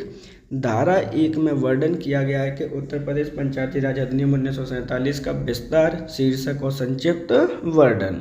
वहीं अगर हम धारा नंबर 2 की बात करते हैं तो जितनी भी आपकी परिभाषाएं दे रखी हैं, चाहे वो किसी भी प्रकार की परिभाषाएं हों, चाहे ग्राम पंचायत की परिभाषा हो, ग्राम सभा की परिभाषाएं हो, वो सब की सब परिभाषा दे रखी हैं धारा नंबर 2 में। धारा नंबर 3 में किसके बारे में वर्णन किया गया है वो भी आपको पता होना चाहिए। तो धारा नंबर 3 में वर्णन किया गया है आपकी ग्राम सभा के वर्णन किया गया है कि ग्राम सभा कैसे आपकी निर्माण होती है, ग्राम सभा के क्या कार्य होते हैं, उसका प्रावधान किया गया है ग्राम सभा का। ग्राम सभा के बारे में वर्णन है धारा नंबर 3 में। जबकि धारा नंबर 4 को रिप्लेस कर दिया गया है। क्या कर दिया गया? रिप्लेस कर दिया गया। तो इसको लर्न करने की जरूरत नहीं है। तो इस प्रकार जो सही आंसर है वो है ऑप्शन नंबर 1। भारत शासन अधिनियम 1935 की किस धारा के अंतर्गत उत्तर प्रदेश पंचायती राज अधिनियम 1947 को गवर्नर जनरल की स्वीकृति प्राप्त हुई? धारा नंबर 75, धारा 76, धारा 77 या धारा 78? तो देखिए, आप सभी को पता है कि उत्तर प्रदेश पंचायती राज अधिनियम 1947 को गवर्नर जनरल की जो स्वीकृति प्रदान की गई है वो भारत शासन अधिनियम 235 की किस धारा के अंतर्गत की गई है? तो सही आंसर है ऑप्शन नंबर आपका 2, धारा नंबर 76 के अंतर्गत ये स्वीकृति प्रदान की गई है। धारा 2 खा के अनुसार वह व्यक्ति वयस्क माना जाएगा जिसने कितनी वर्ष की आयु प्राप्त कर ली हो? 18 वर्ष, 21 वर्ष, 25 वर्ष या फिर 30 वर्ष। देखिए यहाँ पर आपको उत्तर प्रदेश पंचायती राज अधिनियम की बात की जा रही है। वह व्यक्ति वयस्क माना जाएगा जिसने कितनी आयु प्राप्त कर ली हो? तो ध्यान रखना है ऑप्शन नंबर 2 सही आंसर होगा। 21 वर्ष की जिसने भी आयु प्राप्त कर ली है उसे हम वयस्क मानते हैं। ये किसके अकॉर्डिंग है? ध्यान रखना है, ये अकॉर्डिंग दे रखा है आपका उत्तर प्रदेश पंचायती राज अधिनियम 1947 के अनुसार। ये चीज़ आपको याद रखनी है। सही आंसर है ऑप्शन नंबर 2। उत्तर प्रदेश पंचायती राज अधिनियम 1947 की किस धारा के अंतर्गत मंडल को परिभाषित किया गया है? देखिए आप सभी को पता है कि हम ग्राम पंचायत शासन के अंतर्गत तीनों को पढ़ते हैं, ग्राम सभा को, ग्राम पंचायत को, ग्राम मंडल को और आपके जिला पंचायत को। तो यहाँ पर आपसे वर्णन किया गया है कि किस धारा के अंतर्गत मंडल को परिभाषित किया गया है। तो ये छोटी छोटी चीज़ें भी आपको लर्न करनी है जिससे कि आप इजीली आइडेंटिफाई कर पाएँ अपने आंसर को। तो आंसर के अंतर्गत क्या कहता है कि मंडल को किसके अंतर्गत परिभाषित किया गया है? धारा नंबर आपका 2 का अगा सही आंसर होगा ऑप्शन नंबर 4। जबकि जो अदर ऑप्शन दे रखे हैं क्या उनके भी वर्णन किए गए हैं? तो बिल्कुल वर्णन किए गए हैं। वहाँ पे भी धारा नंबर 2 के काम में वर्णन किया गया है आपकी न्याय पंचायत का, ध्यान रखिएगा, इम्पोर्टेंट है आपकी।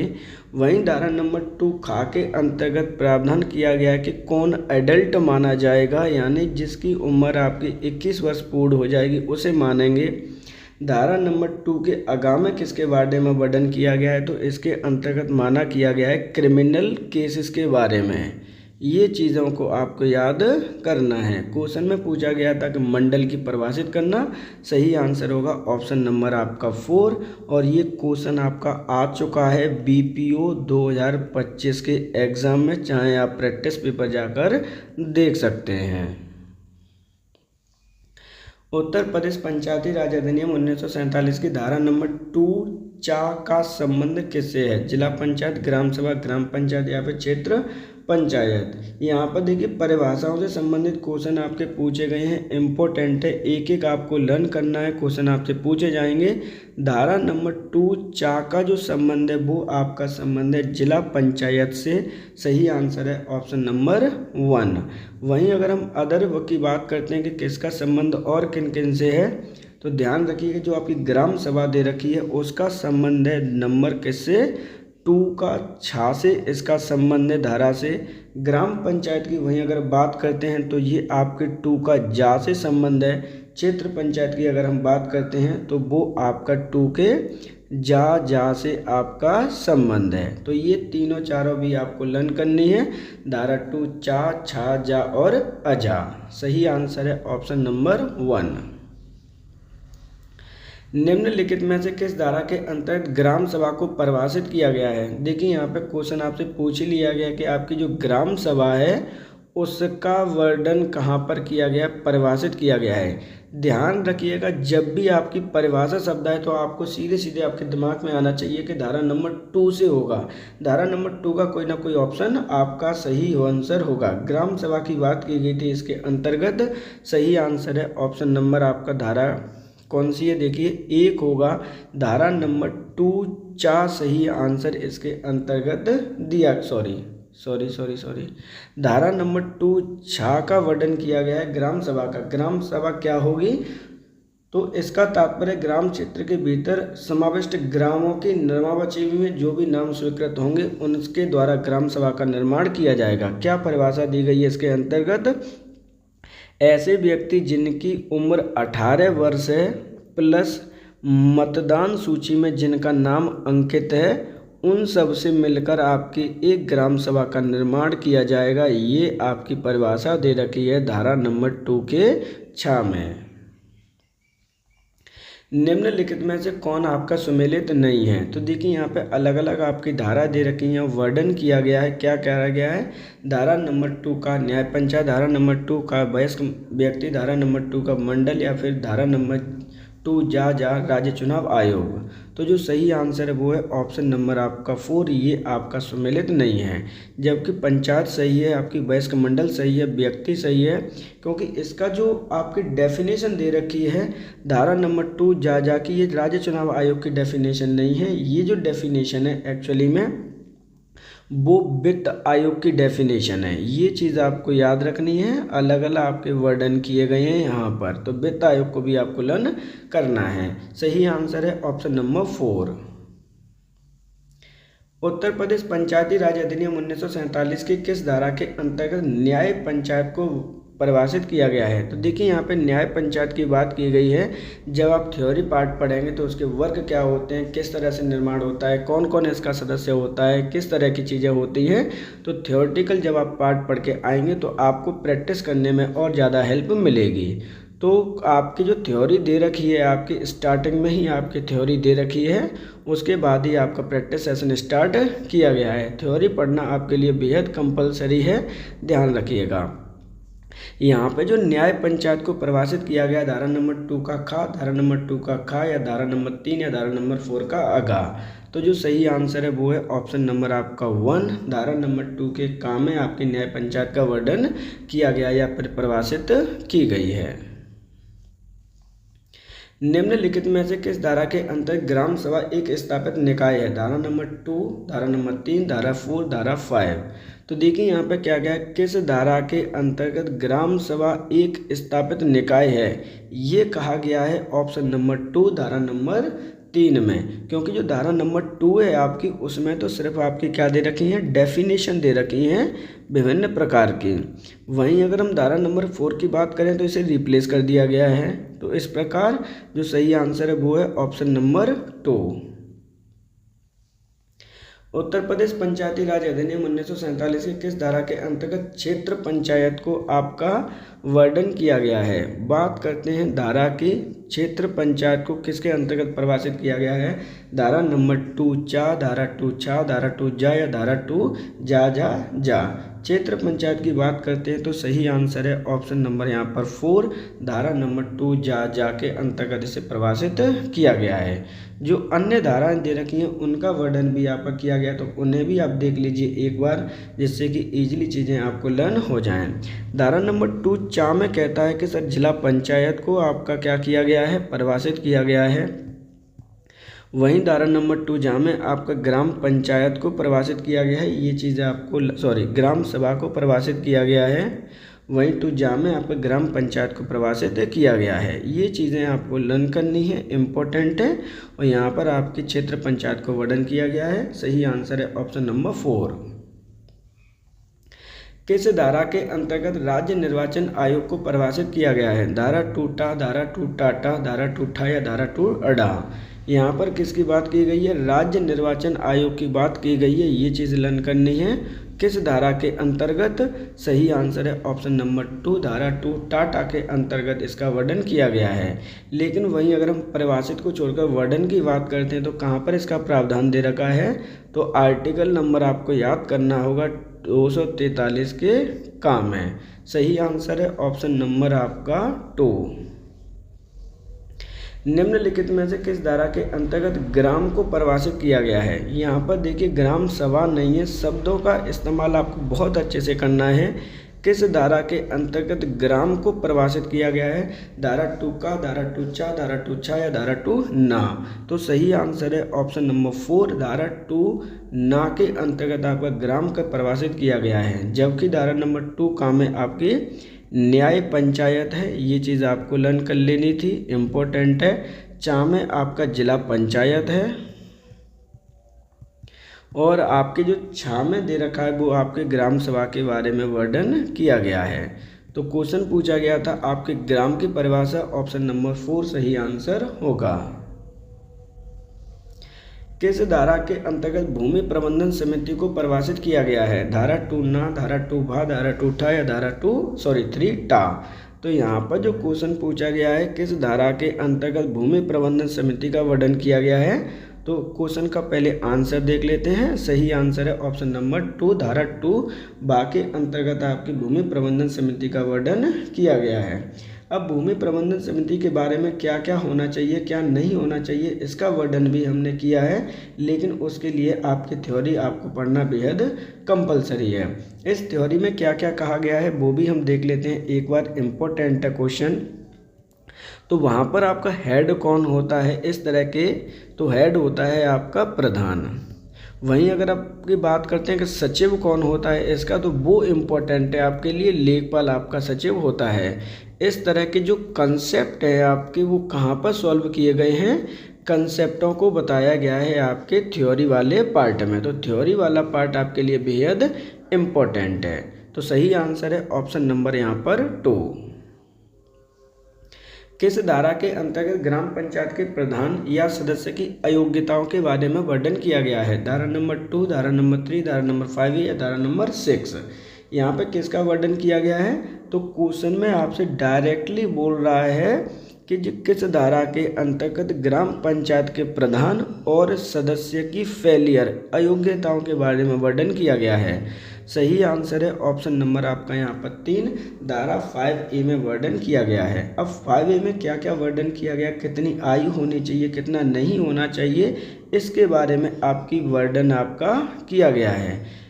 देखिए अयोग्यता क्या क्या होती हैं कि आपका दिवालिया नहीं होना चाहिए, आपकी उम्र 21 वर्ष से मिनिमम नहीं होनी चाहिए, मिनिमम तो 21 वर्ष आपकी होनी चाहिए, माइनस नहीं होनी चाहिए। आप पर कोई भी टैक्स क्या होना चाहिए, रिमेनिंग नहीं होनी चाहिए जो ग्राम पंचायत के द्वारा लगाया गया हो। इस प्रकार की योग्यताएं दे रखी हैं और वो पूरी की पूरी योग्यताएं मैंने थ्योरी वाले पार्ट में आपको एक्सप्लेन की हुई हैं, आप वहाँ पर जाकर देख सकते हैं। सही आंसर है ऑप्शन नंबर 3। किस धारा के अंतर्गत सदस्य की अयोग्यता के संबंध में प्रश्न पर निर्णय लेने का प्रावधान किया गया है, धारा नंबर 6, धारा नंबर 6A, धारा नंबर 4 या धारा नंबर 5। अब क्वेश्चन में जो कहा गया है उसके बारे में हम बात कर लेते हैं। क्या कहा गया है, यहाँ पर जो क्वेश्चन आपका दे रखा है, किस धारा के अंतर्गत सदस्य की अयोग्यता के संबंध में प्रश्न पर निर्णय लेने का प्रावधान आपका किया गया है, ये क्वेश्चन आपका यहाँ पर पूछा गया। जब इस तरह के क्वेश्चन आते हैं तो आपके लिए बेहद इंपॉर्टेंट हो जाते हैं, लर्न करना। सही आंसर है ऑप्शन नंबर 2, 6 के काम में इसका वर्णन आपका किया गया है। किस धारा के अंतर्गत प्रावधान किया गया है कि प्रत्येक प्रादेशिक निर्वाचन क्षेत्र के लिए मतदाता सूची होगी, यानी इम्पोर्टेंट क्या है, इम्पोर्टेंट ये है कि प्रत्येक निर्वाचन क्षेत्र के लिए मतदान सूची होगी। इसका वर्णन कहाँ किया गया है, धारा 8, धारा 9, धारा 9A या फिर इनमें से कोई नहीं। तब जब इस तरह के क्वेश्चन आपके आते हैं बेहद आपके लिए इम्पोर्टेंट हो जाते हैं। सही आंसर है ऑप्शन नंबर आपका यहाँ पर 2, धारा 9 में इसका वर्णन किया गया है। अब ये दो अलग धाराएं दे रखी हैं, क्या उनको भी लर्न करना है, बिल्कुल लर्न करना है। गांव में आपकी जो जनसंख्या परिवर्तन होता है आपका, उसके बारे में वर्णन किया गया है धारा नंबर 8 में, जनसंख्या परिवर्तन के बारे में। वहीं धारा जो 9A है वो आपके लिए बेहद इम्पोर्टेंट है। इम्पोर्टेंट क्यों है, क्योंकि 9A में ही आपको कहा गया है कि वोटिंग की आयु कितनी आपकी होगी। वोटिंग से संबंध आपके जितने भी प्रावधान किए गए हैं वो धारा 9A में आपके किए गए हैं।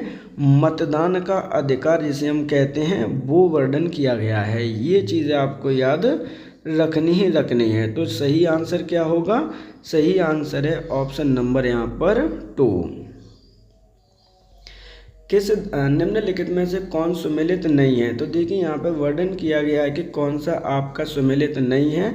धारा 3 ग्राम सभा स्थापित निकाय होगी, धारा 6 सदस्यता की समाप्ति, धारा 9 मतदाता सूची, धारा 9A ग्राम सभा की बैठक। तो यहाँ पे जो क्वेश्चन है वो कौन आपका सुमेलित नहीं है, ये वर्णन आपका किया गया है। तो ये चीज़ें आपके लिए बेहद इम्पोर्टेंट है, ध्यान रखिएगा। तो मतदान देने का जो अधिकार है वो किसके हैं, ग्राम सभा मतदाता सूची। तो जो सही आंसर है वो है ऑप्शन नंबर 4, क्योंकि यहाँ पे ग्राम सभा की बैठक से संबंधित नहीं है, ये संबंधित है आपका मतदान का अधिकार से। छोटी छोटी चीज़ें हैं, आपको बेहद आपको रिवाइज करनी है। जब ये सेशन आपका ख़त्म हो जाए तो आपसे रिक्वेस्ट है कि इस सेशन को आप रीस्टार्ट करके बैठ जाइए ईयरफोन लगा के, जिससे कि 119 धाराएं आपको लर्न आराम से हो जाएं। ये चीज़ आपको ध्यान रखनी है।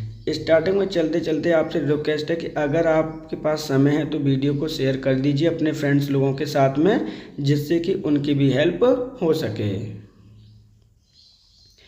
प्रत्येक वर्ष ग्राम सभा की 2 बैठक होंगी। इसका प्रावधान उत्तर प्रदेश पंचायती राज अधिनियम 1947 के किस धारा के अंतर्गत ऐसा वर्णन किया गया है? धारा 9, धारा 11, धारा 9A या फिर इनमें से कोई नहीं। कुल मिला के ये है कि ग्राम सभा की जो बैठक का वर्णन किसके अंतर्गत किया गया है, ये चीज़ें का वर्णन कहाँ है? उत्तर प्रदेश पंचायती राज अधिनियम 1947 की धारा नंबर 11 में इसका वर्णन किया गया है। अब कंडीशन क्या कही है, वैसे तो थ्योरी पार्ट में बता चुका हूँ, लेकिन फास्ट फॉरवर्ड में यहाँ बता देता हूँ कि मिनिमम आपकी 2 बैठकें होना कंपलसरी हैं आपके विद इन 1 ईयर में। कब कब होती है? एक तो होती है खरीफ फसल के कटने के बाद, दूसरी होती है रबी फसल के कटने के बाद में। ये लर्न आपको करना ही करना है, ध्यान रखिएगा। वहीं धारा 9 की बात करते हैं तो यहाँ पर आपकी जो भी ग्राम सभा की स्थापना करने में कठिनाई आती हैं उससे संबंधित है, जबकि धारा 9A आपके वोटिंग का राइट से आपका संबंधित है, वोटिंग राइट है। तो सही आंसर क्या है? Option number 2। ग्राम पंचायत का एक प्रधान होगा, उसका अध्यक्ष होगा। इसका वर्णन किस धारा में किया गया है? धारा 8, धारा 9, धारा 11 या 11A। तो यहाँ पे जो वर्णन किया गया है, देखिए, ग्राम पंचायत का एक प्रधान होगा और वो उसका अध्यक्ष होगा। इसका वर्णन किस धारा में आपका किया गया है? तो इम्पोर्टेंट धारा है, इस तरह के वर्णन आपके किए गए हैं और इस तरह से आपके क्वेश्चन आपके बनेंगे भी।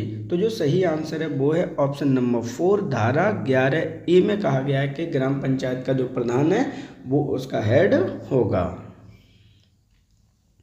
निम्नलिखित में से कौन आपका सुमेलित नहीं है? मोस्ट इंपॉर्टेंट क्वेश्चंस इस तरह के होते हैं जिससे कि एक ही क्वेश्चन में आपके 4 चीज़ें सॉल्व हो जाती हैं। धारा 11 में कहा गया ग्राम सभा की बैठक, बिल्कुल सही है। 11A ग्राम पंचायत के प्रधान, 11B ग्राम प्रधान का चुनाव या 11C सरपंच का चुनाव या फिर उसका कार्यालय। तो जो सही आंसर है वो है ऑप्शन नंबर आपका होगा यहाँ पर 4, क्योंकि जो A आपका दे रखा है 11 वो आपका बिल्कुल सही है, B सही है और आपका ये भी सही है। धारा जो 11C कहती है वो क्या कहती है? यहाँ पर बोला गया कि सरपंच का चुनाव और उसके कार्यकाल से वर्णन किया गया है, जबकि जो 11C एक्चुअल में क्या कहती है, उसमें कहती है कि जो प्रधान का चुनाव है उसका कार्यकाल की बात करती है, ना कि आपके सरपंच के। सही आंसर है ऑप्शन नंबर 4। ग्राम पंचायत का प्रधान और न्याय पंचायत का पंच एक व्यक्ति नहीं होगा। इसका प्रावधान किस धारा के अंतर्गत आपका किया गया है? 11B, 11C, 11D या 11E। इम्पोर्टेंट है, क्या क्या प्रतिबंध लगाए गए हैं इनसे संबंधित हैं। एक ही व्यक्ति ग्राम पंचायत का प्रधान और न्याय पंचायत का सरपंच नहीं हो सकता। इसका वर्णन किया गया है धारा नंबर 11D में। ये चीज़ आपके लिए इम्पोर्टेंट है, ध्यान रखिएगा। सही आंसर क्या होगा? Option number 3। प्रत्येक पंचायत क्षेत्र के लिए एक ग्राम पंचायत गठन किया जाएगा। इसका प्रावधान किस धारा में किया गया है? धारा 10, 11, 12 या फिर 13। तो देखिए यहाँ पे जो वर्णन किए गए हैं, क्या किए गए हैं, एक एक करके हम बात करते हैं। प्रत्येक पंचायत क्षेत्र के लिए एक ग्राम पंचायत का गठन किया जाएगा। इसका वर्णन किस धारा में दे रखा है? तो देखिए एक एक करके जब हम चीज़ों को पढ़ेंगे तो ईजिली होंगे। यहाँ पर आपके दे रखा है ग्राम सभा की कठिनाइयाँ। क्या दे रखा है? कठिनाई दे रखी है, लेकिन किसके? ग्राम सभा की। यहाँ पर बात की गई थी कि ग्राम सभा की बैठक की बात की गई थी, ग्राम सभा की बैठक की बात की गई है यहाँ पर।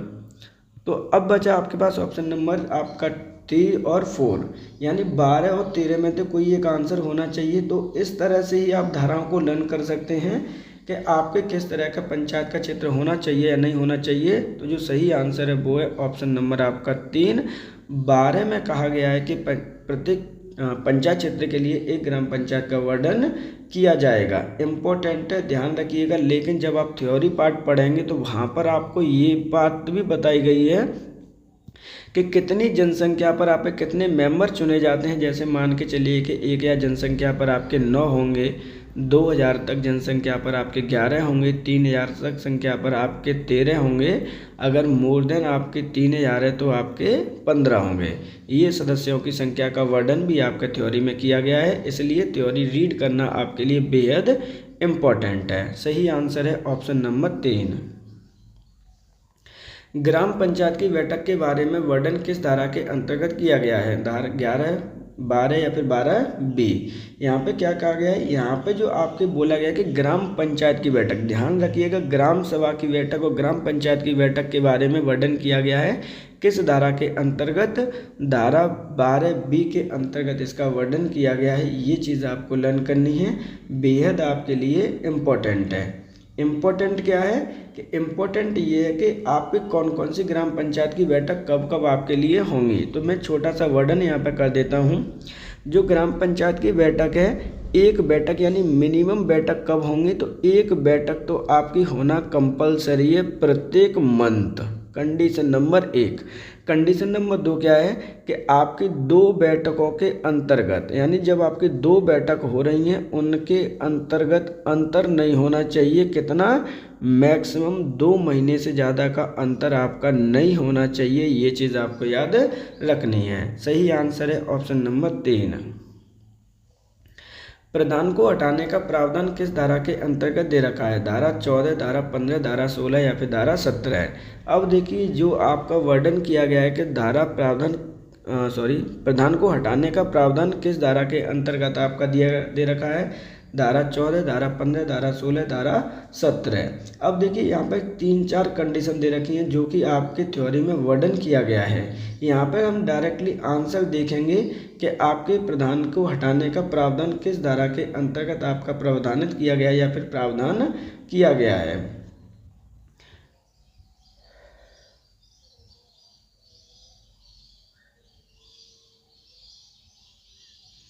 ऑप्शन सही आंसर होगा ऑप्शन नंबर 1, धारा 14 में ये बात आपकी कही गई है। क्या बात कही गई है 14 में कि अगर आप प्रधान को हटाना चाहते हैं तो उसके लिए कंडीशन क्या है।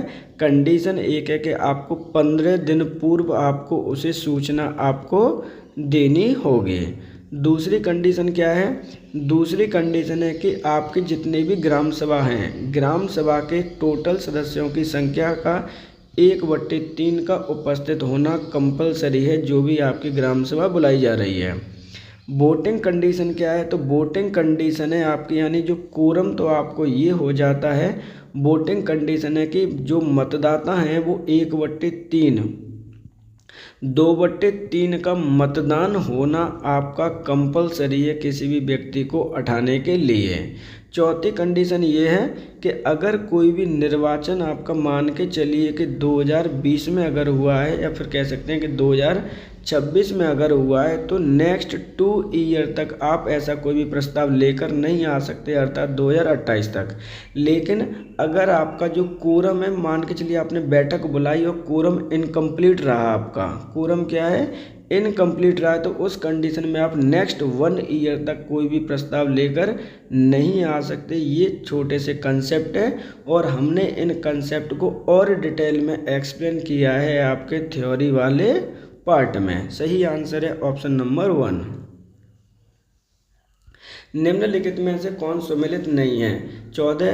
धारा 14 प्रधान को हटाना, धारा 14C उप प्रधान को हटाना, धारा 12B ग्राम पंचायत की बैठक, धारा B ग्राम पंचायत का गठन। यहाँ पर दे रखा है कि कौन सा आपका सर इसमें सम्मिलित नहीं है। ये चीज़ आपके लिए बेहद इम्पोर्टेंट है। अब यहाँ पे जो चीज़ें आपको दे रखी हैं वो क्या क्या है देखिए। धारा 14 में कहा गया प्रधान को हटाना है, धारा 14C में कहा गया प्रधान को हटाना है, जबकि यही आपकी क्या है गलत है। क्योंकि यहाँ पे जो सही आंसर है वो ये है कि धारा 14B में इसका वर्णन किया गया है, ना कि आपके C में, जबकि अदर तीनों क्या हैं आपके सही हैं। ऑप्शन नंबर होगा ऑप्शन नंबर 2। ग्राम पंचायत के कार्यों का वर्णन किस धारा के अंतर्गत दिया गया है। धारा 15, धारा 16, धारा 14B या फिर धारा 14। मोस्ट इम्पॉर्टेंट क्वेश्चन है आपका ग्राम पंचायत के जो कार्यों का वर्णन किया गया है धारा नंबर 15 में आपका वर्णन किया गया है। अब ग्राम पंचायत कौन कौन से कार्य करेगी, कौन से नहीं करेगी, इस तरह के प्रावधान भी होने चाहिए। तो इसके लिए आपको अनुसूची पढ़नी पड़ेगी। कौन सी अनुसूची पढ़नी पड़ेगी? अनुसूची नंबर 11, जिसके अंतर्गत आपके 29 विषय आपको वर्णन किए गए हैं। और क्या पढ़ना पड़ेगा? आर्टिकल नंबर 243 का जी भी आप पढ़ लेंगे, तब भी वहाँ पे कार्यों का वर्णन किया गया है कौन कौन से कार्य करेगी, लेकिन इनका वर्णन धारा नंबर 15 में भी दिया गया है। निम्नलिखित में से कौन आपका सुमेलित नहीं है? तो देखिए यहाँ पर ग्राम पंचायत के कार्य 15 ए में योजना की तैयारी, 16 ए वोट देने का अधिकार, धारा 19 स्कूल और अस्पतालों का रख रखाव। तो जो सही आंसर है यहाँ पर वो होगा ऑप्शन नंबर आपका 3, धारा 16 ए। क्योंकि जो 16 ए है वो वोट देने के अधिकार से तो बिल्कुल सम्मिलित नहीं है, क्योंकि मैं ऑलरेडी इसको बता चुका हूँ कि वोटिंग का जो अधिकार होता है वो किस धारा के अंतर्गत आपका होता है। क्योंकि जो धारा के अंतर्गत आपका 16 होता है वो है आपकी 9A, ना कि आपका कितना है धारा 16B। सही आंसर है ऑप्शन नंबर आपका 3।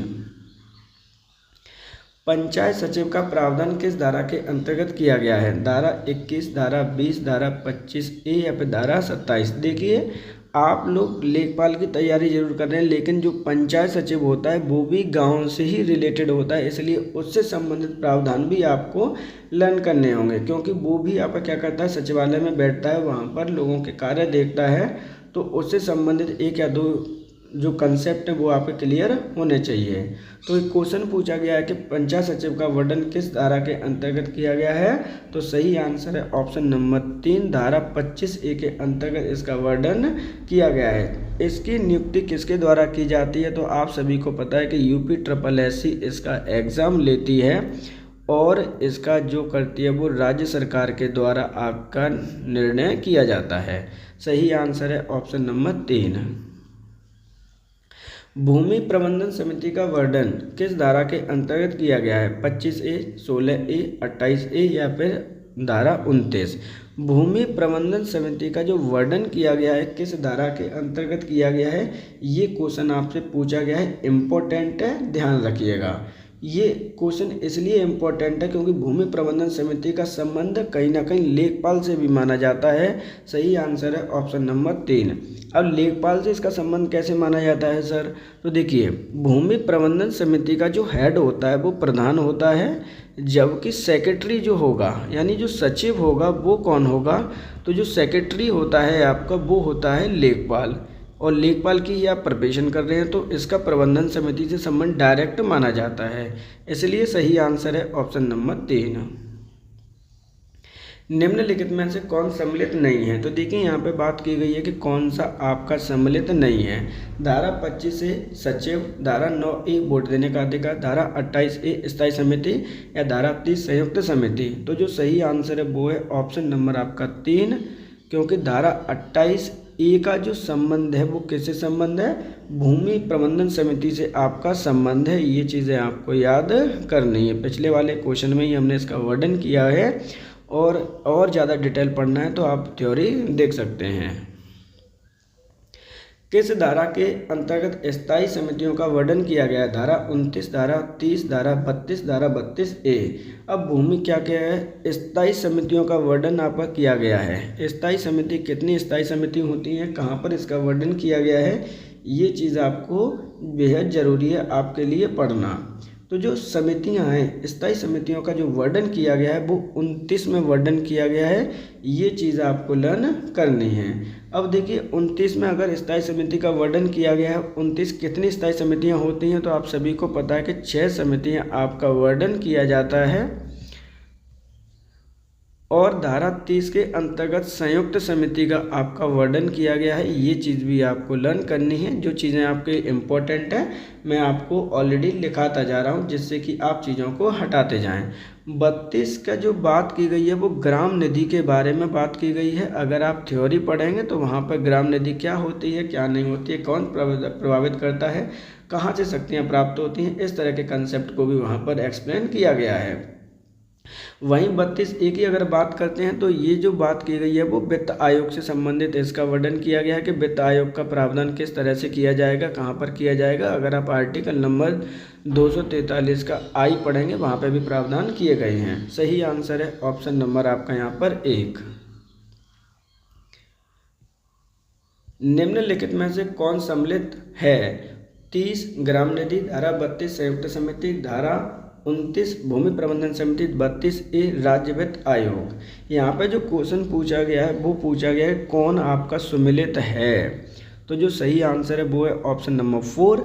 धारा 32A का जो प्रावधान है राज्य वित्त आयोग से संबंधित है।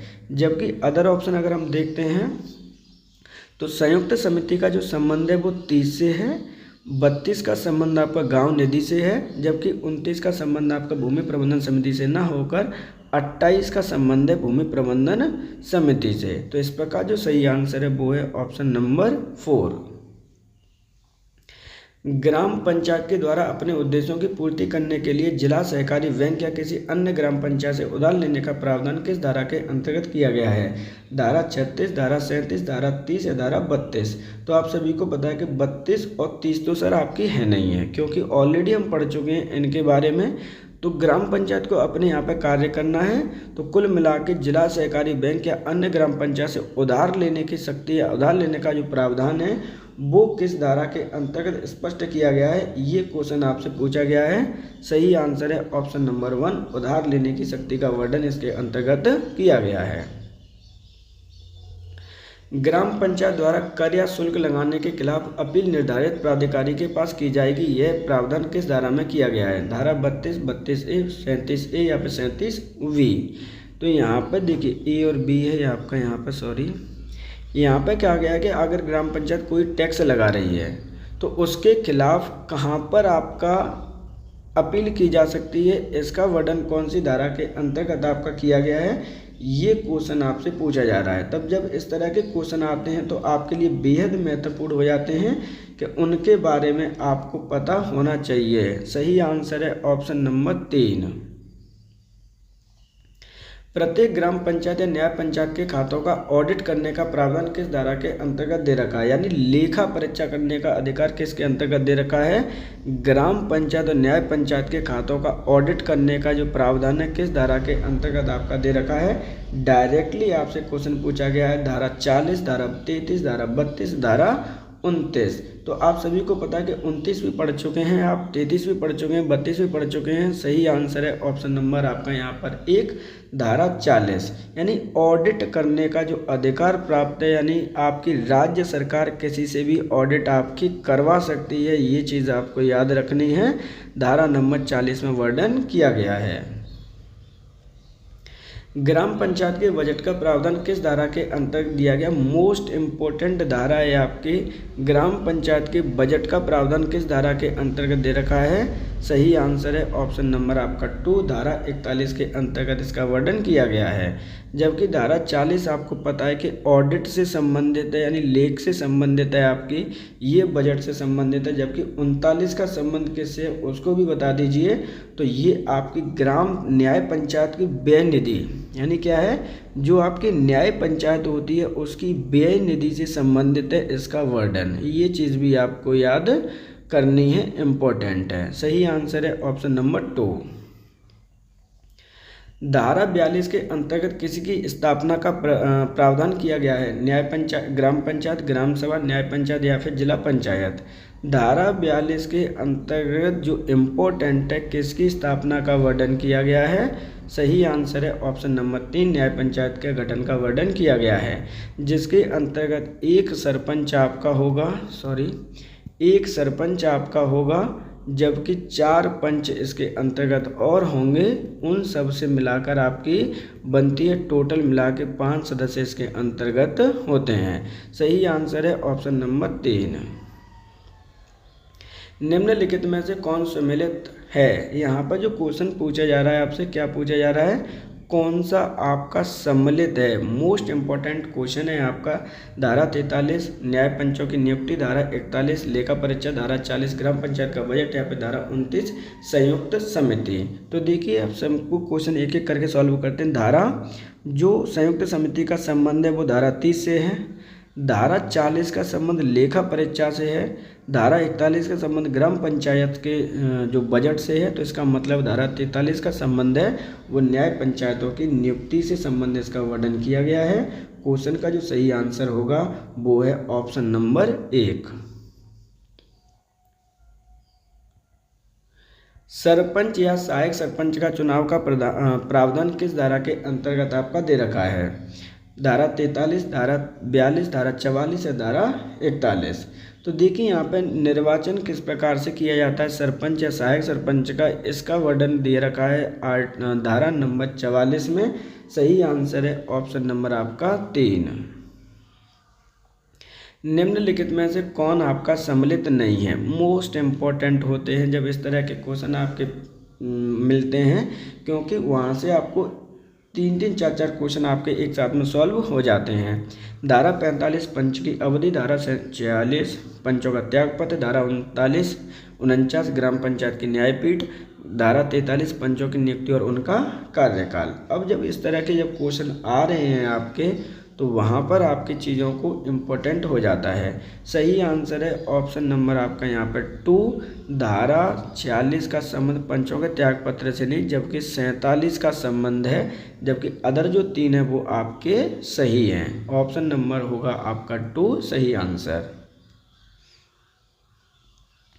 किस धारा के अंतर्गत राज्य सरकार द्वारा ग्राम पंचायत, संयुक्त समिति, न्याय पंचायत के द्वारा चल रहे कार्यों का निरीक्षण कर सकती है। धारा 86, धारा 49, धारा 95A।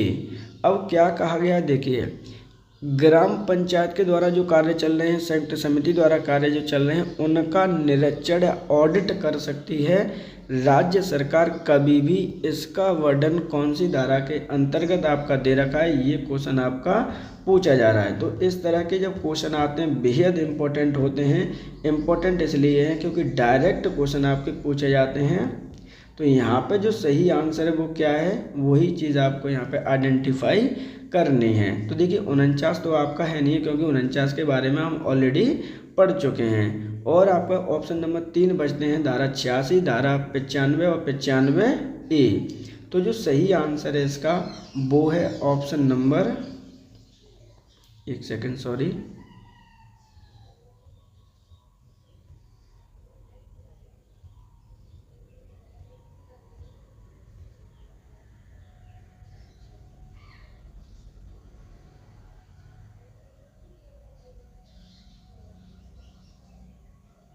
सही आंसर है ऑप्शन नंबर आपका 3। 95 में इसका वर्णन किया गया है कि ग्राम पंचायत के कार्यों का, न्याय पंचायत के कार्यों का ऑडिट कर सकती है, निरीक्षण कर सकती है राज्य सरकार।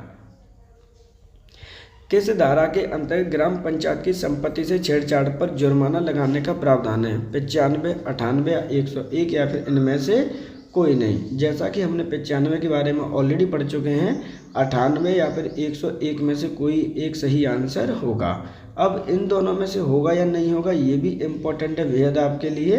तो यहाँ पर जो सही आंसर है देखिए क्या है, यहाँ पर जो सही आंसर है वो है ऑप्शन नंबर आपका 3। धारा 101 में ग्राम पंचायत की संपत्ति से अगर आप छेड़छाड़ कर रहे हैं तो ग्राम पंचायत आपके प्रति कठोर रुख अपना सकती है और आप पर नोटिस लगा सकती है, आप पर क्या कर सकती है, अमान्य कर सकती है और आपके खिलाफ ये वारंट जारी कर सकती है। सही आंसर क्या होगा, तो सही आंसर है आपका यहाँ पर, सॉरी एक सेकेंड वेट, इसका जो सही आंसर है वो है ऑप्शन नंबर 4 होगा। इसमें से कोई भी आपका सही नहीं है, ये चीज़ आपको ध्यान रखना है। सॉरी, यहाँ पर जो देखिए जो ऑप्शन दे रखा है आपका, देखिए अलग अलग जो ऑप्शन दे रखे हैं उनको भी समझ लीजिए, इम्पोर्टेंट है कौन सी धारा किससे आपकी संबंधित है। तो यहाँ पर जो आपका संबंधित है धारा 95 वो निरीक्षण से संबंधित है आपकी।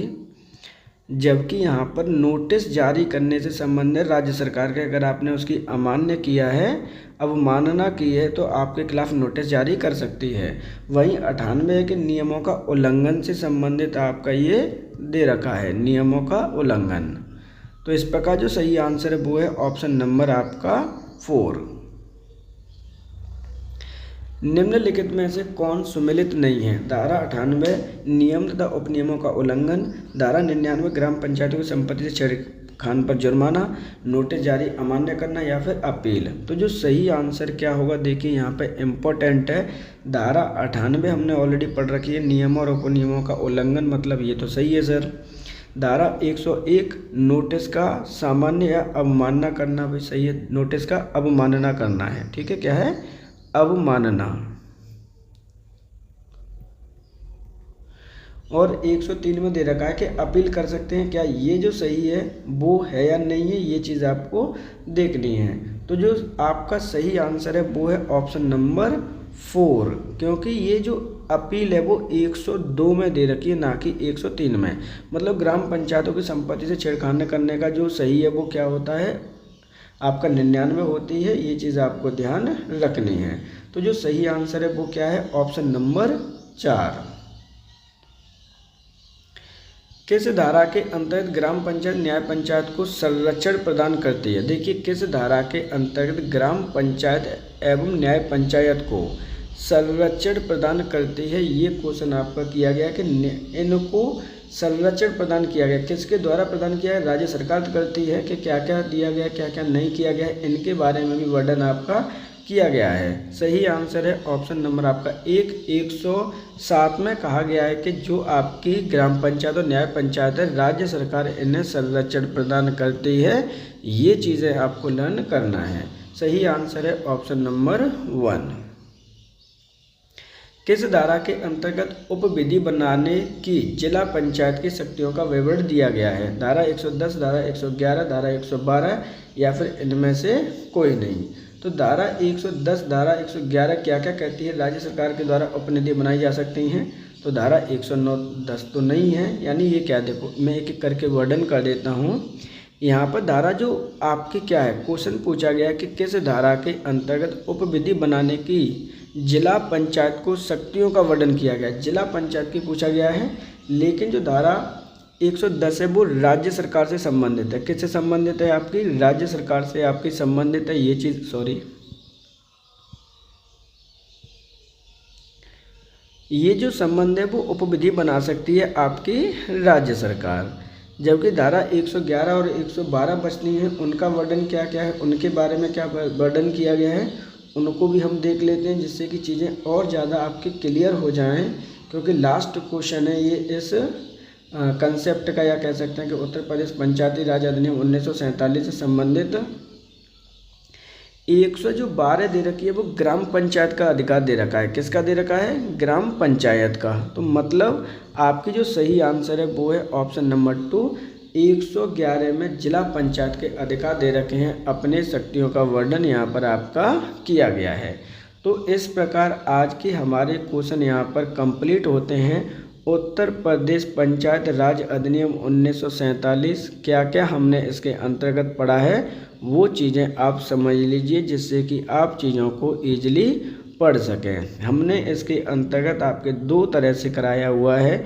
एक पार्ट में हमने कराई है आपको थ्योरी, और इसके साथ साथ में आपका प्रैक्टिस सेशन भी हमने यहाँ पर आपके लिए लेकर आए हैं, जिससे कि आपका इम्पोर्टेंट रिवीजन हो सके। प्रैक्टिस सेशन में आपके जितने भी इम्पोर्टेंट धाराएं हैं यानी सेक्शन हैं उनको सॉल्व किया गया है, प्लस PYQ को आपके सॉल्व किया है, जिसमें आपके लेखपाल में पूछे गए क्वेश्चन हैं, आपके BPO में पूछे गए हैं और BDO में भी पूछे गए हैं। थ्योरी में आपके संरचना का वर्णन किया गया, किस तरह से होते हैं, कौन सी धारा में क्या वर्णन किया गया है, संयुक्त प्रांत में क्या हुआ था, 1947 से जितने भी प्रावधान हैं आपके उनका वर्णन यहाँ पर हमने किया है। तो प्रैक्टिस सेशन करने से पहले आप लोग एक बार थ्योरी का पोर्शन बिल्कुल देखना मत भूलिएगा, जिससे कि प्रैक्टिस सेशन आप इजीली सॉल्व कर पाएँ। अब जाते जाते आपसे रिक्वेस्ट है कि अगर आपको कोई भी हमें सजेशन देना है तो सजेशन के लिए आप हमें कमेंट बॉक्स में अपना सजेशन बिल्कुल बेझिझक दे सकते हैं। आपके लिए कमेंट बॉक्स ओपन कर रखा है जिससे कि हम आपको कंटेंट बहुत अच्छा प्रदान कर सकें। ये एक ऐसा चैनल है जहां पर आपकी टारगेटेड वीडियो बनाई जा रही हैं जिससे कि ऑलरेडी आप एडजस्ट करते हैं। ये चीज़ें आपको ध्यान रखना है क्योंकि लिमिटेड आपकी समय है आपके पास। एग्ज़ाम आपका 21 मई 2026 को कंडक्ट कराया जाना है। मात्र 2 महीने का आपके पास समय बचा हुआ है। तो हमें ज़्यादा कुछ नहीं पढ़ना है, चीज़ें वही पढ़नी है जो आपकी आनी है, चीज़ें वही पढ़नी है जो आपके प्रावधानित की गई हैं। इसलिए आपसे रिक्वेस्ट की जाती है कि अगर आप चैनल पर नए हैं तो चैनल को प्लीज़ सब्सक्राइब कर लीजिए, बेल आइकन को प्रेस कर लीजिए जिससे कि आपको ईजिली नोटिफिकेशन आपको प्राप्त हो सकें। आज के लिए इतना ही। आप सभी का धन्यवाद।